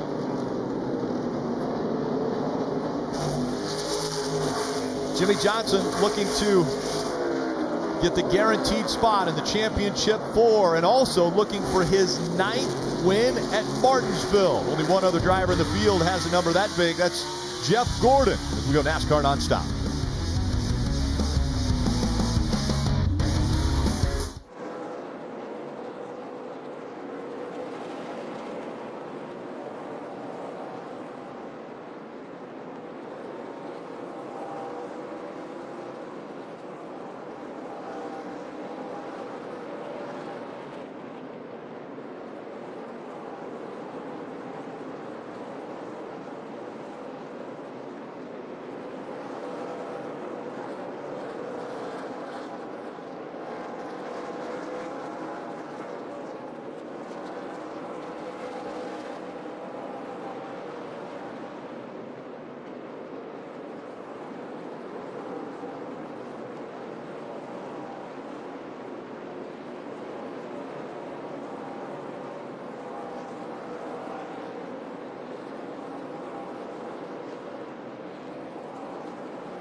48 of Jimmie Johnson still leading at Martinsville, has about an 0.8 of a second lead over Denny Hamlin. Matt Kenseth running in the 3rd position. Kyle Busch is 4th. Martin Truex Jr. in 5th. Again, only 10 cars on the lead lap. Running 10th is A.J. Allmendinger, about 10 seconds back from race leader Jimmie Johnson. Marty. Jimmie Johnson out front leading his first laps at Martinsville, Rick, in 2 years. You know, he told me earlier today, he said, I had to change my mentality and how I approached this chase. In all the championships I've won, it was always big picture racing. In this chase, it's just so different. I have to focus race to race. Johnson trying to give himself a ticket to Homestead, Miami, and win a 7th title today, Kelly. Denny Hamlin running second. Remember, one of 4 JGR cars left in this field of 8. When I talked to his crew chief, Mike Wheeler, about the atmosphere around the shop, he said, yeah, it's been awesome. There's a lot of happiness. It's cool knowing we have a 50-50 chance of winning the championship. But on the other hand, we also know that if someone outside JGR wins one of these races, at least one of our cars will be eliminated. Denny Hamlin has had a better car over the long run. We'll see if he can make a move back on the 48 ahead of him, Mike. Well, a couple of those JGR cars that he talked about are right behind him, Kelly. Specifically, Matt Kenseth right on his rear bumper. Kenseth has already led 176 laps this afternoon, looking for his first career Martinsville win. Before the weekend began, Kenseth said one of the reasons he's been better at Martinsville over the last few years is because since coming to JGR, he's had better equipment, and he's been able to bounce ideas off of Denny Hamlin. Hamlin has allowed his teammates into his head, so to speak, allowing them to learn how to get around this racetrack. And right now, Matt Kenseth trying to use that information against Hamlin. Right behind him, there's Kyle Busch, another very strong competitor from JGR. He won here back in the spring, looking to sweep the Martinsville races. Right now, though, he's saying the handling is not exactly where it needs to be. The rear steps out on exit. He's been trying different things inside the race car. So far, though, nothing has corrected the problem, Dave. Anybody's bracket busted after Martin Truex Jr.'s motors blew last week? Well, there were a few of those for sure. This has been one of the fastest cars all season. And when Cole Pearn got back to the shop and looked at the beautiful cars lined up to try to win a championship, he said to himself, we are so much better prepared this year. That is why that loss last week hurt so bad, Marty. Okay, Jeff Gordon in the 88, and what we think will be his final Sprint Cup Series start today, start number 805. And for Greg Ives, his crew chief today, he told me it's so cool for me and such an honor because I grew up a Jeff Gordon fan. To work with him in the first place was neat, but to possibly crew chief his final race is really cool. And I only want to send him out one way with his 10th grandfather clock. Right now, Jeff Gordon looking pretty good, Kelly, in the 6th spot. That was Jamie McMurray. He was runner-up here last year, and when I asked him why he's so good at this track, he said he's not really sure why. It's just been a track he figured out pretty early on. As for these last 4 races where his team owner, Chip Ganassi, had a message, he said, think of these last 4 as like laying bricks. We're building towards next year. And he also said, look, we've won a lot of practices. Now we need to practice winning. Rick? Practice winning is what they want to do. They want to get to victory lane. Again, he was second in this race a year ago to Jeff Gordon after Gordon was able to get that win, that big win that catapulted him into the championship 4. Jimmie Johnson wants to do the same thing today. Wants to make it a guarantee that he goes to the championship 4 in Miami as we go NASCAR nonstop.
just 60 laps to go from Martinsville. Sprint Cup Series racing at Martinsville. The telecast presented by NASCAR Heat Evolution. It's been a difficult day for the 4 and 41. The 4 of Kevin Harvick has run all the way up as high as third, but right now scored a lap down and running 20th. And Kurt Busch kind of in a similar situation, except it's been a little bit worse of a day for the Stewart-Haas Racing teammate. Kurt Busch is 21st, but 2 laps down. Yeah, and the issue is, Rick, there's only 3 races in this round, so they're losing points. Carl Edwards has an issue. He's back in 36, so that's 3 Chase drivers in trouble, 2 of them from the Stewart-Haas camp. Joe Gibbs Racing continues the battle. That's the top 3, or excuse me, the top 4. Hamlin, Kenseth, and Kyle Busch running 2nd, 3rd, and 4th. Jimmy Johnson still out front. And these guys have been going at it. They've been racing each other very hard, been respectful, but been a few touches here and there, trying to just not necessarily move somebody, but just, getting into the back of each other. And while this is going on, Jimmy Johnson's just driving away. See the 18 car working really hard trying to get by Kenseth. Just touches the wall just a little bit off turn 2. That's the beauty of Martinsville. This right here is barely a touch. You go to a high-speed racetrack, that would be an issue with the sheet metal. Here at Martinsville, that's really nothing. Cosmetic as we see the 46. Michael Annett is making his way onto pit road, but not affecting the 11, the 20, or the 18. And Matt ran the 11 car down. I mean, he ran him down really quickly. And once he got there, he couldn't do anything with him. And we talk every week. Go to these big racetracks, and we talk about aero push and all that kind of stuff. That's not happening here. It's just competition. These cars are so equal in how fast they can go around the racetrack. It's very hard to pass a car unless you're a lot faster than he is. And Matt Kenseth got to the 11. He wasn't a lot faster. He was only a little bit faster, and just been able to do nothing with him. All right, Barry, I'm trying to do the right thing. Seems like it'd be a lot of options here. Well, with 55 to go, I think it's important to go back and just reassure everyone how the lineup was created with that timely caution. So we see on the left, 11 of Denny Hamlin's the leader. On the right's the 47. The 47 passes him right here while the 11's on pit road. That makes the 47 the leader, but the 11 of Denny Hamlin is still in the lead lap. Now they're under caution. The 18 saves his lap right here. The 11 only has to race up to the start-finish. You see the start-finish line on your right? Right about here, he crosses the start-finish line. The 47 is obviously way over in turn 3, picking up the pace car. So right there, it is very clear. The 11 of Denny Hamlin, as I said earlier, basically hit the short track lottery in his pit stall when the caution came out. That proves to me that the 11 and the 18 scored correctly. They should have started on the front row. They did. That was a big break for them. And you saw the 20 car go up and pass the 18, the 47 rather, because he thought he should have been in front of him also. He wasn't supposed to be in front of him. We saw that off the end of pit road, so they put the 20 back behind the 47. And the free pass, a lot of people were questioning the free pass. The free pass goes to the driver that is the highest scored driver a lap down when the caution comes out. And so when the caution came out, Matt Kenseth was not a lap down. He was a lap down after the 47 was able to get by him, so he would not have been eligible for that free pass. It's complicated, but NASCAR has worked through it. Yep. I know there's some frustration on pit road. I would be frustrated if I was down there because I don't have all the answers, but it's very clear to me that when this race restarted 63 laps ago, the lineup was correct. All these cars were in the right position, and Jimmy Johnson since then has passed these Joe Gibbs cars and pulled out to a 2-second lead. They're working around Danica Patrick now. And it was a great point brought up that we just heard moments ago as far as the report from the Joe Gibbs Racing camp, because they know, the Joe Gibbs Racing teams know, that if someone other than one of the 4 from Joe Gibbs Racing wins this race, one of their teams will not race for a championship because only 4 cars have that opportunity. So if Jimmy Johnson wins this, one of the 4 Joe Gibbs Racing teammates will not be eligible to win a championship in 2016. Listen in to Kyle Busch's radio. Letting the 48 win this race. You gotta be kidding me. And when he says letting the 48 win this race, I believe he's talking about having to race aggressively amongst the teammates, not somebody going up there and getting the 48. We're in Martinsville. Where's the 11? Why can't the 11 take off? If they're racing each other, preventing them from going up and beating the 48, why can't the 11 just drive away and go run the 48 down? Nobody's slowing the 11 car up right now. I mean, the 48 has driven away from these guys. Well, it sounds to me like the 18 thinks he's better than his teammates, but can't use the bumper to get by. I think the clock is ticking on this friendly relationship at Joe Gibbs Racing. They know the door is closing.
.40 laps to go from Martinsville Speedway. We want to talk about strategy as we are now under 43 to go, brought to you by Smithfield Foods. Well, the question is, are we going to have some cautions? If we do, the restarts are going to be very important. The top lane versus the bottom lane. Not to mention the pit crews, they're going to have to get their cars off pit road. But if there are no cautions, Jeff, they're going to have to manage those tires. Yeah, who has managed those tires at this point? We've seen some close racing by all these Gibbs cars. We saw Jimmy Johnson drive away from the Gibbs cars. Who managed those tires early in the run? And as we look at the back of the Gibbs car, someone's caught him. Brad Keselowski is all over the back of Kyle Busch right now. And he doesn't care if they're teammates or not. He's looking at points, and points are available, and he's out of the chase. But for every Gibbs car he passes, that helps his teammate Joey Logano. That eliminates 1 point from these cars. So Brad Keselowski now all over the back bumper of the 18 of Kyle Busch. How aggressive will he get as we're 37 to go?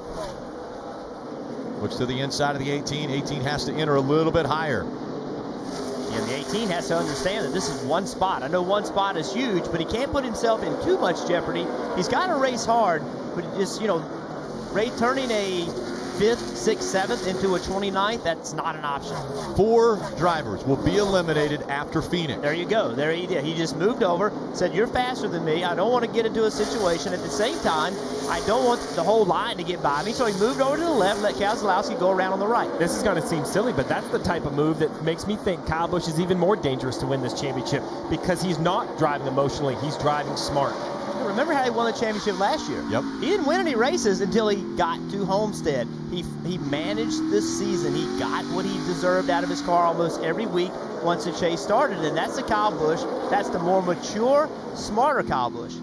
He and Adam Stevens working well together as we see close racing between the 20 and the 11 of Denny Hamlin. Remember what we heard Matt Kenseth say a little bit ago on the radio. He said, I'm doing the best I can. I'm trying my best I can to do the right thing, meaning he does not want to make contact with the 11, but he keeps getting underneath the 11. 11 keeps turning down on him. At some point, those patience will wear thin. And now he's got the 2 on his back bumper. He's about to lose a spot to the 2 if he continues to wait on the 11. See the two enter on the top lane right here. Try to get that big drive we've seen off the top of the racetrack. He does accelerate, leaves right with the 20. 33 laps to go. Jimmie Johnson has a 2.5-second lead over Denny Hamlin. Marty. I was going to say with 33 laps to go, we're talking 32 now, talking about all these Gibbs cars. It's a Hendrick Motorsports car that's up front with Jimmie Johnson in position to win. We told you at the top of the show how important Martinsville Speedway is to Hendrick Motorsports and Rick Hendrick himself. He told me earlier, he said, this feels like home to me. It's been such a critical racetrack throughout our entire racing career. There's Mr. Hendrick on the left-hand side as Jimmie Johnson puts Kevin Harvick down another lap. And he also said that first win, Rick, that you mentioned, that kept us afloat. The win last year, number 23, a huge win in Hendrick Motorsports history. It put Jeff Gordon into Homestead, Miami with a chance to win the championship. This could be win number 24 for Hendrick Motorsports here at Martinsville Speedway, and would be equally big. It would put Jimmie Johnson for the first time ever in an elimination format with a chance to win the championship. Steve, I know the man on the left, he's reminded you a few times how important it is to win here at Martinsville at Hendrick. Yeah, this is a very important place for Hendrick Motorsports, and the 48 is doing a great job to try to get that win. But as that, we were discussing the 48, this battle with the Joe Gibbs team has heated up even more, Jeff.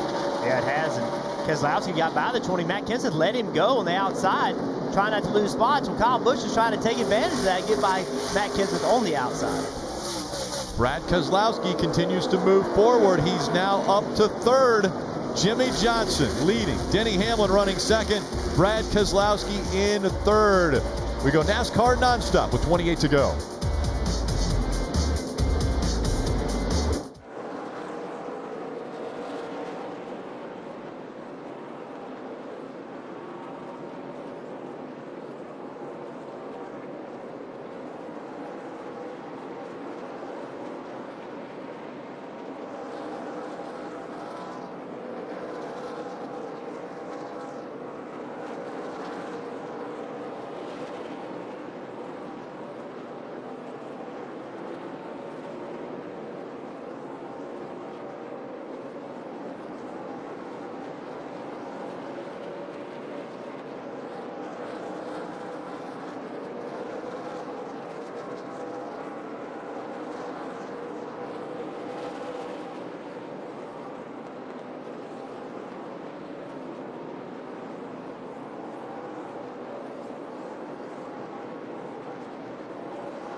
How big is next weekend going to be when the Sprint Cup Series and the Xfinity Series both go to Texas? Saturday 3:30 for the Xfinity Series, Sunday at 1 o'clock for the Cup Series. The Cup Series race on NBC. And remember, Jimmie Johnson is great at Texas. Not just good, he is great at Texas. If he's able to win here and then go to Texas and win again, that's another guaranteed spot that he takes away from one of these 8 drivers. That's right, because we have 3 of the chasers today running 20th or worse, just like the other 2 chase races at this racetrack. So this racetrack has determined who the champion is in a huge way. And there, Jimmie Johnson continuing to get by the slower traffic. 19 laps to go. What an incredible day Jimmie Johnson has had already. Lap 198, he had the tires smoking after the contact with the 11. Just a couple laps later to fix the damage. It took him 40 seconds on that pit stop. And then he has methodically battled his way all the way up to the front. Took the lead at lap 409. He's not going to lead the most laps, but Jimmie Johnson definitely running strong when he needed to. The first time he has ever made it into the round of 8 in this format. And Jimmie Johnson looking for his 7th championship. And if he wins today, he is guaranteed a spot in the championship 4. The guy trying to run him down, though, is the 2 of Brad Keselowski, Marty. And I go back to what Brad said in the pre-race when he told his team, let's finish this year with the most wins. They were eliminated at Talladega from the chase last week after losing an engine, after arguably having the best car, and he has been on the move. Don't give this win to the 48 yet. That 2 is coming pretty quick and pretty hard. He made his way up through those Joe Gibbs racing cars, and Paul Wolfe told me earlier this week, he said, listen, we got better here when we stopped trying to be fast. When we worked on our drivability late in runs, that's what's made us better at Martinsville. Steve, you can talk a little bit about that, but that's clearly showing up for the 2 car today. Can they catch the 48 in the 15 laps to go? That's the question. Well, Marty, we've talked about it all week. It's different between making lap time and coming out here and having good racecraft. Jimmie Johnson has proved he has racecraft. He's assumed the lead. But the 2 of Brad Keselowski has also worked his way up into the 2nd position as we get late into this run. Currently 100 laps in this green flag run. I'm not sure we're going to finish on the green. We could now see one more issue with the tire. These brakes run hot, Jeff. We have seen tires melt, and especially at the end of the race where these drivers are pushing right to the limit. Well, I thought Kyle Larson was getting ready to bring out the caution. He got into turn 3 and had some kind of problem, got up and hit the wall. I thought the caution was coming out, and it would not have surprised me. The final green flag stretch has been 10 laps or less in 10 of the 12 trace races at this racetrack. So I wouldn't be surprised at all to see a caution. And we're getting close to that 10-lap mark as there are 12 to go. The gap now between Jimmie Johnson and Brad Keselowski, 2 seconds. It was 2.5 seconds. Again, Jimmie Johnson having to work through some of the slower traffic. Now the gap between the 2 and the 48, only 1 car in between them. Well, I think that's the concern, is Brad Keselowski is running some faster laps with traffic in front of him. Jimmie Johnson has a clear racetrack, so the 2 is not going to stay behind this 13 long. There he goes. He's in clean track. The 48 is going to catch the back of the field, in my opinion, with 11 to go. He may catch Clint Bowyer, the 3, the 95, and that might slow the 48 down some more. And give that 2 of Brad Keselowski the opportunity to get to the back bumper of the 48. What will he do? How will he race him when he gets there, if he's able to catch him? That's going to be the big question. With 10 laps to go at Martinsville, he's going to have some help to catch him. I don't think he's going to be able to run him down from 2 seconds back, but as you mentioned, the lap traffic plays such a huge role at this racetrack. If Jimmie does catch that lap traffic, it'll eat his time up and Brad will be coming. Again, you mentioned the fact that the beads heating up as this has been another long green flag run. This one 105 laps and counting. And if we do get a yellow, the pressure will be on these pit crews. With this many laps on the tires, there's no doubt these cars will be coming to pit road. And who will stay out? I mean, would somebody, with 2 or 3 people, A.J. Allmendinger, Joey Logano, McMurray, Allmendinger has nothing to lose. McMurray has nothing to lose. Truex Jr. has nothing to lose. Jeff Gordon has nothing to lose. Maybe you get 4 guys to stay out. It's not enough time to get back by it. And slow on the racetrack now. The 93 will he be able to get back around. That's Matt DiBenedetto. Very slow around the curve as race leader Jimmie Johnson goes by. DiBenedetto is going to try to get to pit road. Under 7 laps to go. This time by ought to be 6 more times around. And I think you're right, Jeff. The 2's not going to be able to catch him without help, but the help might be coming for Brad Keselowski as we see the 48 catch the back of the field. He's 2 or 3 car lengths behind the 95 of Michael McDowell. A couple other cars in front of him. He's going to have to work through traffic coming to 5 to go. He has caught Michael McDowell. So race leader Jimmie Johnson has now caught the back of the field once again. Will that slow him down enough to allow Keselowski to catch him? And how about Michael McDowell? He's sitting there running 18th. Good run for this small team. Ever since Todd Parrott came onto that team, they found some speed. There's the gap. And again, now Slow into turn 3 and 4 because Jimmie Johnson doesn't have a line around some of these cars. The gap closes, and then it widens out once again. As Keselowski's also going to have to maneuver around the cars that Jimmie Johnson gets by.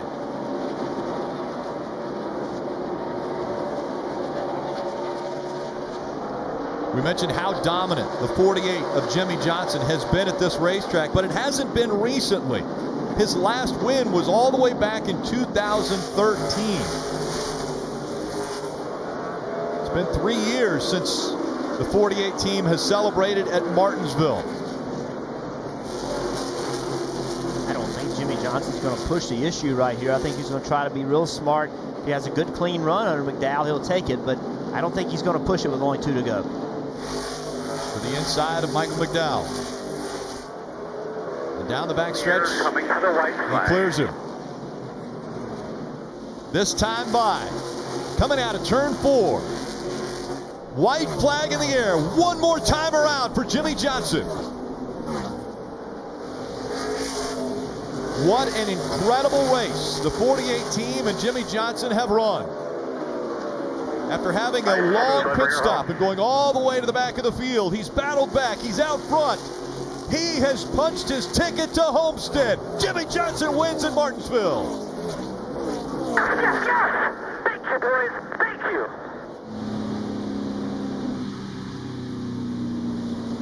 '79 career wins for Jimmie Johnson. And more importantly, one step closer to the elusive 7 championships. I am so proud of you. I am so proud of you. Great job. Great job, Jimmy. Great job, team. Team effort today. Earl, awesome up there. Everybody.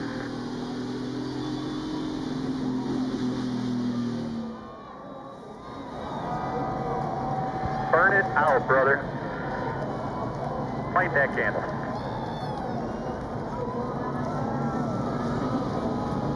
The team is going to celebrate. He's going to burn it down. Jimmie Johnson celebrating at Martinsville Speedway. This moment presented by Sunoco, fueling victories all season long. Think about it too. When the caution came out, Jimmie Johnson thought he had run out of gas, thought he had lost this race, knew that he couldn't come to pit road under caution before pit road was open. Chad Canals told him, I want you to come to pit road. You need to come to pit road. Jimmie Johnson stayed out. He said, I've got it fixed. I've got it. I've got it. And he's been able to advance on now and will have a chance at the championship. Marty. Rick Hendrick had to slap himself in the face as if to wake himself up from the dream that is you're going to Homestead, Miami with a shot to win a Rick. I know, A, how important this place is to you, but B, middle of the year, would you have really believed this would be possible, Rick? You know, these guys have worked hard. The whole organization's worked hard. We're really happy for Lowe's, Chevrolet, and for the organization. We've been so close in a lot of these races. It just feels good. Now we get to go to Texas, and we like Texas. This place is special. You know, 12 years ago, we lost a lot of our family and friends, and so we dedicate this one to them. And now we get to go to Texas and have fun and go on to Homestead. As he mentions the plane crash, that we lost so many good people in that plane crash. Still emotional for Rick Hendrick to think about that, and that is why Martinsville Speedway, for so many reasons, is so important to Hendrick Motorsports and Mr. Hendrick himself. With the win, Jimmie Johnson potentially could get that 7th win and join the likes of only 2 drivers that have ever done it before. Richard Petty, the king, with 7 championships, and Dale Earnhardt Sr. Only 2 drivers in NASCAR history with 7 championships, and Jimmie Johnson will race for a 7th at Miami.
The drivers at the top of this sport are the ones who have won 7 championships. Hall of Famers Richard Petty and Dale Earnhardt. Jimmie Johnson has 6 championships. And today, he was able to accomplish something that he has never been able to accomplish before. In an elimination-style championship format, he has now guaranteed his spot at Miami, and he will race for a championship with 3 other drivers, those to still be determined. But we know for sure Jimmie Johnson will be one that will have a shot at the title. Jimmie Johnson tying Jeff Gordon now for the most wins at Martinsville, tied for 3rd. Richard Petty with 15, Darrell Waltrip with 11. The only 2 drivers in front of them. A year ago, we saw Jeff Gordon celebrate like it was the first time he had ever been to victory lane. How excited will Jimmie Johnson be, knowing that he has the win and a shot at the championship?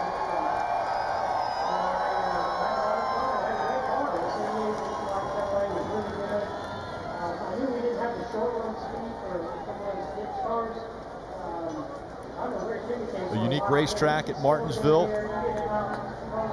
The victory lane, as we heard from Rutledge Wood earlier today, is right up against the grandstands, right on the front stretch. So Jimmie Johnson has taken his helmet off, put the Lowe's hat on, and will make his way around the track right in front of the stage that now holds the 9th grandfather clock that Jimmie Johnson has been able to win at Martinsville.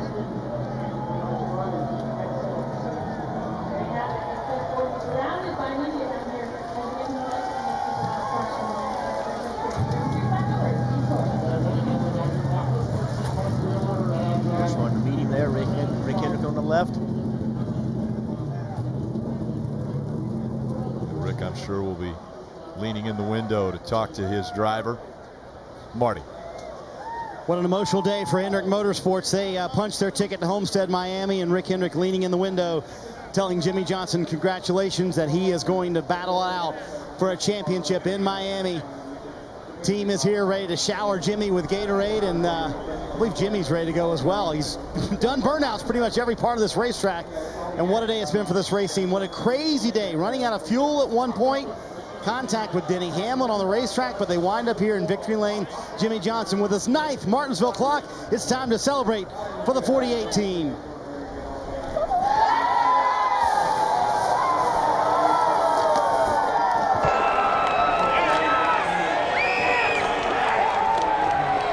I remember being that wet about 1 year ago today with Jeff Gordon in victory lane. That's the emotion of making it to Homestead, Miami.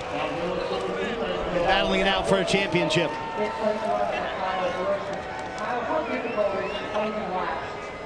Celebrating with the team. Jimmie, what a crazy day for your race team. Running out of fuel at one point. What was the panic at that moment? Did you think the day was done? Yeah, I'm out of breath from screaming. a lot of moments, but anything you want in life, you got to work for it. Isn't going to come easy, and we knew that coming into this race, and there's so many challenges at this track. But just so thankful for this race team. To win on this weekend here at this racetrack with the tragedy we had here in 04. Just want to think of all the loved ones that we lost on that airplane and their families and friends, and just the right time to start winning races. Is this a moment you have to pinch yourself that you're going to battle it out for a Homestead, in Homestead, Miami for a championship, Jimmie? Yeah, I've been trying to ignore this conversation about 7, and now I can't. So we're locked in. Here goes my family. Hi, sweetie. There you go. There's Genevieve. Where's Lydia? Somewhere around here. So there she is. There she is over there with Shani and his wife. Will let her get a kiss in. You can't avoid the 7th conversation now because it's going to come up for the next several weeks. Very true. I'm just honored to be in this position, and I wouldn't be here if it wasn't for the belief that Lowe's and all their employees had in me way back when I was running about 10th or 15th in the Busch Series. Give me this chance. Rick Hendrick, Jeff Gordon, all the people that have believed in me to get me to this point. It's crazy that we have a shot at 7 now, and I just we couldn't do it without our partners, without Chevrolet and Valvoline, and the list goes on and on. Everybody knows who they are, and thank you very much. Anytime you can join Dale Earnhardt Sr. and Richard Petty, that's a big conversation. How much will you think about that over the next 4 weeks? Probably going to lie to you guys and say I'm not thinking about it at all, but it's inevitable. Fortunately, I don't have to think about it for 2 more weeks, 3 weeks, I guess. But we're going to enjoy this and savor this and try to get our ducks in a row for Homestead. This is cool. You and I talked pre-race. It had been 3 years since you won here. What magic did you guys find on the 48 today that worked to get you to victory lane? Like I told you, it was really that long run stuff.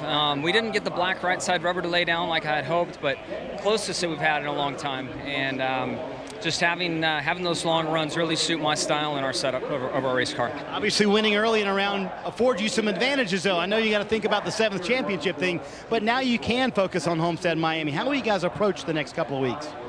Just, obviously we want to keep winning races. If we can have success at Texas, that's only going to put us in Miami with more confidence and more speed in our race cars. That is a 1.5 miles. It'll be nice to go to Phoenix and not have to worry about much. Really, the next 2, not have to worry about much. So it puts us in a great position. The work is far from over. There is one race, winner take all, in Homestead, Florida, and we got to show up with our best stuff there, and we'll try to do that. Jimmy told me a few weeks ago, in the middle of the summer, there's no way I would have believed that we would have a shot to win the championship this year. Well, guess what? They're going to Homestead Miami with a shot to win it all, Rick. Casey Mears coming in and congratulating Jimmie Johnson. Again, he'll celebrate with his family and his team this big win. It's a huge win. This guarantees Jimmie Johnson a chance for a championship. The other 7 drivers in this round of 8 now are looking at points. And as you look down below the cut line, Joey Logano, Kevin Harvick, Kurt Busch, Carl Edwards. Carl Edwards with a devastating day today, 32 points back. It will definitely be a big hill to climb for Carl Edwards. A year ago, the celebration that took place on the front stretch was for Jeff Gordon, who thought it was his final time racing at Martinsville. But today was actually his final time racing at Martinsville. Dave?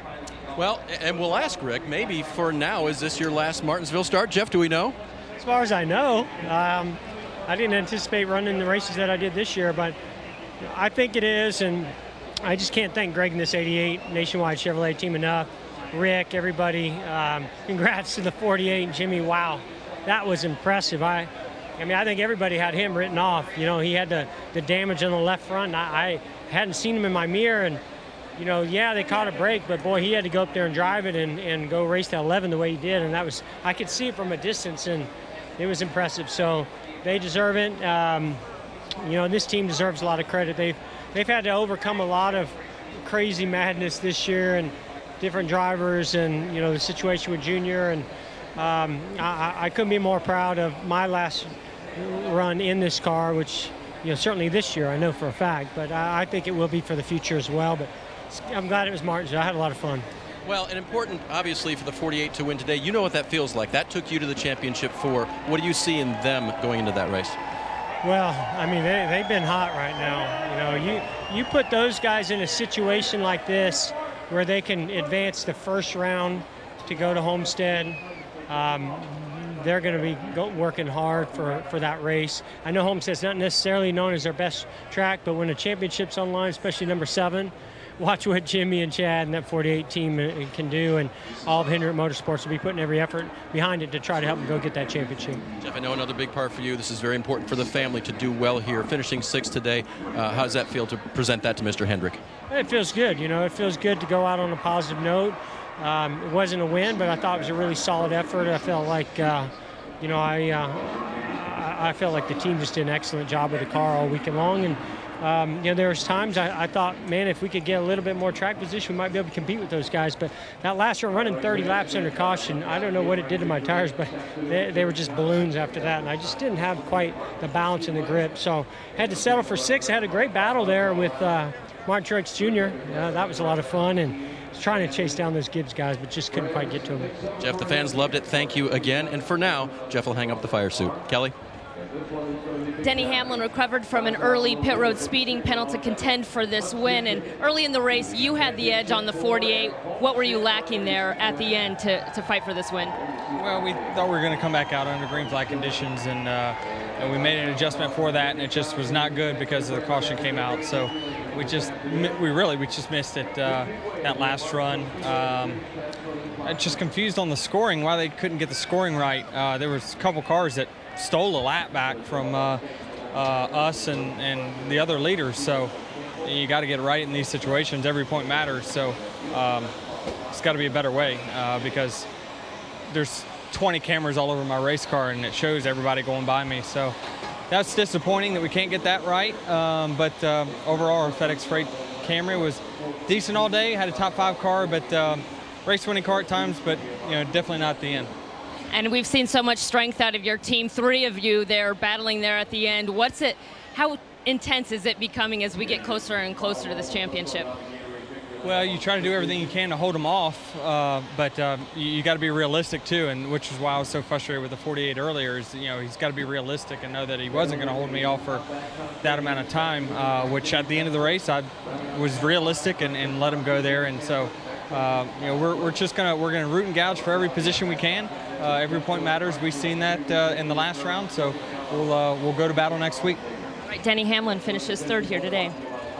Thanks, Kelly. And what Denny Hamlin was referencing there is when that caution came out and there were so many cars that had come to pit road and done green flag pit stops and were trapped a lap down, some were trapped more than a lap down. I think he was specifically talking about the 4 car, which is one of the chasers that he's fighting for one of those 4 positions with. We did go back and look at video and saw that when the caution was out, the 11 was scored as the leader. The caution vehicle was coming back to catch up to the 11, and we saw the 4 go by the 11. And so that was a situation where NASCAR did the best they could possibly do to try to get everybody in the right position. And here we'll look at it. This is the 4 going by the 11 under caution. Yeah, so basically the pace car lays over and the wave around cars are allowed to go by, but the 4 wasn't a wave around car. It's clear he's behind the leader. He's not eligible for the wave around, and yet he takes a lap anyway. I don't blame the 4. I would probably take all I could get as well to see if there's any. You see the 42 of Kyle Larson try to go by, the 6 of Trevor Bayne go by. So multiple cars go by the 11 that were lined up behind the 11. So there was a lot of scoring confusion. I think it became clear that the 11 and the 18 deserved to be on the front row. It became clear that the 20 wasn't going to be the free pass because that was determined at the time of caution, but the only part that has yet to be cleared up to me is how those cars were able to pass Denny Hamlin to get a position. Now, ultimately, they all ran poorly. Kevin Harvick finished 20th, but was there 1, 2, or 3 points decided in that situation? We don't know, and we don't know yet, Jeff, if those 1, 2, or 3 points might make a difference when we leave Phoenix in a couple weeks. Well, there's 4 cars 3 laps down, and only 1 car 2 laps down. So Harvick certainly couldn't have advanced any further, but he could have lost. Had he been 3 laps down, he could have lost potentially 4 spots. One thing we know for sure, Jimmie Johnson now has 9 grandfather clocks because he has won again at Martinsville and will race for a championship in Miami. Let's send it over to Krista, Kyle, and DJ for the NASCAR. This copyrighted telecast may not be reproduced, retransmitted, or used in any form without the authorized written consent of NASCAR Broadcasting. NASCAR would like to thank all of our fans for your support, and we hope you enjoy today's broadcast.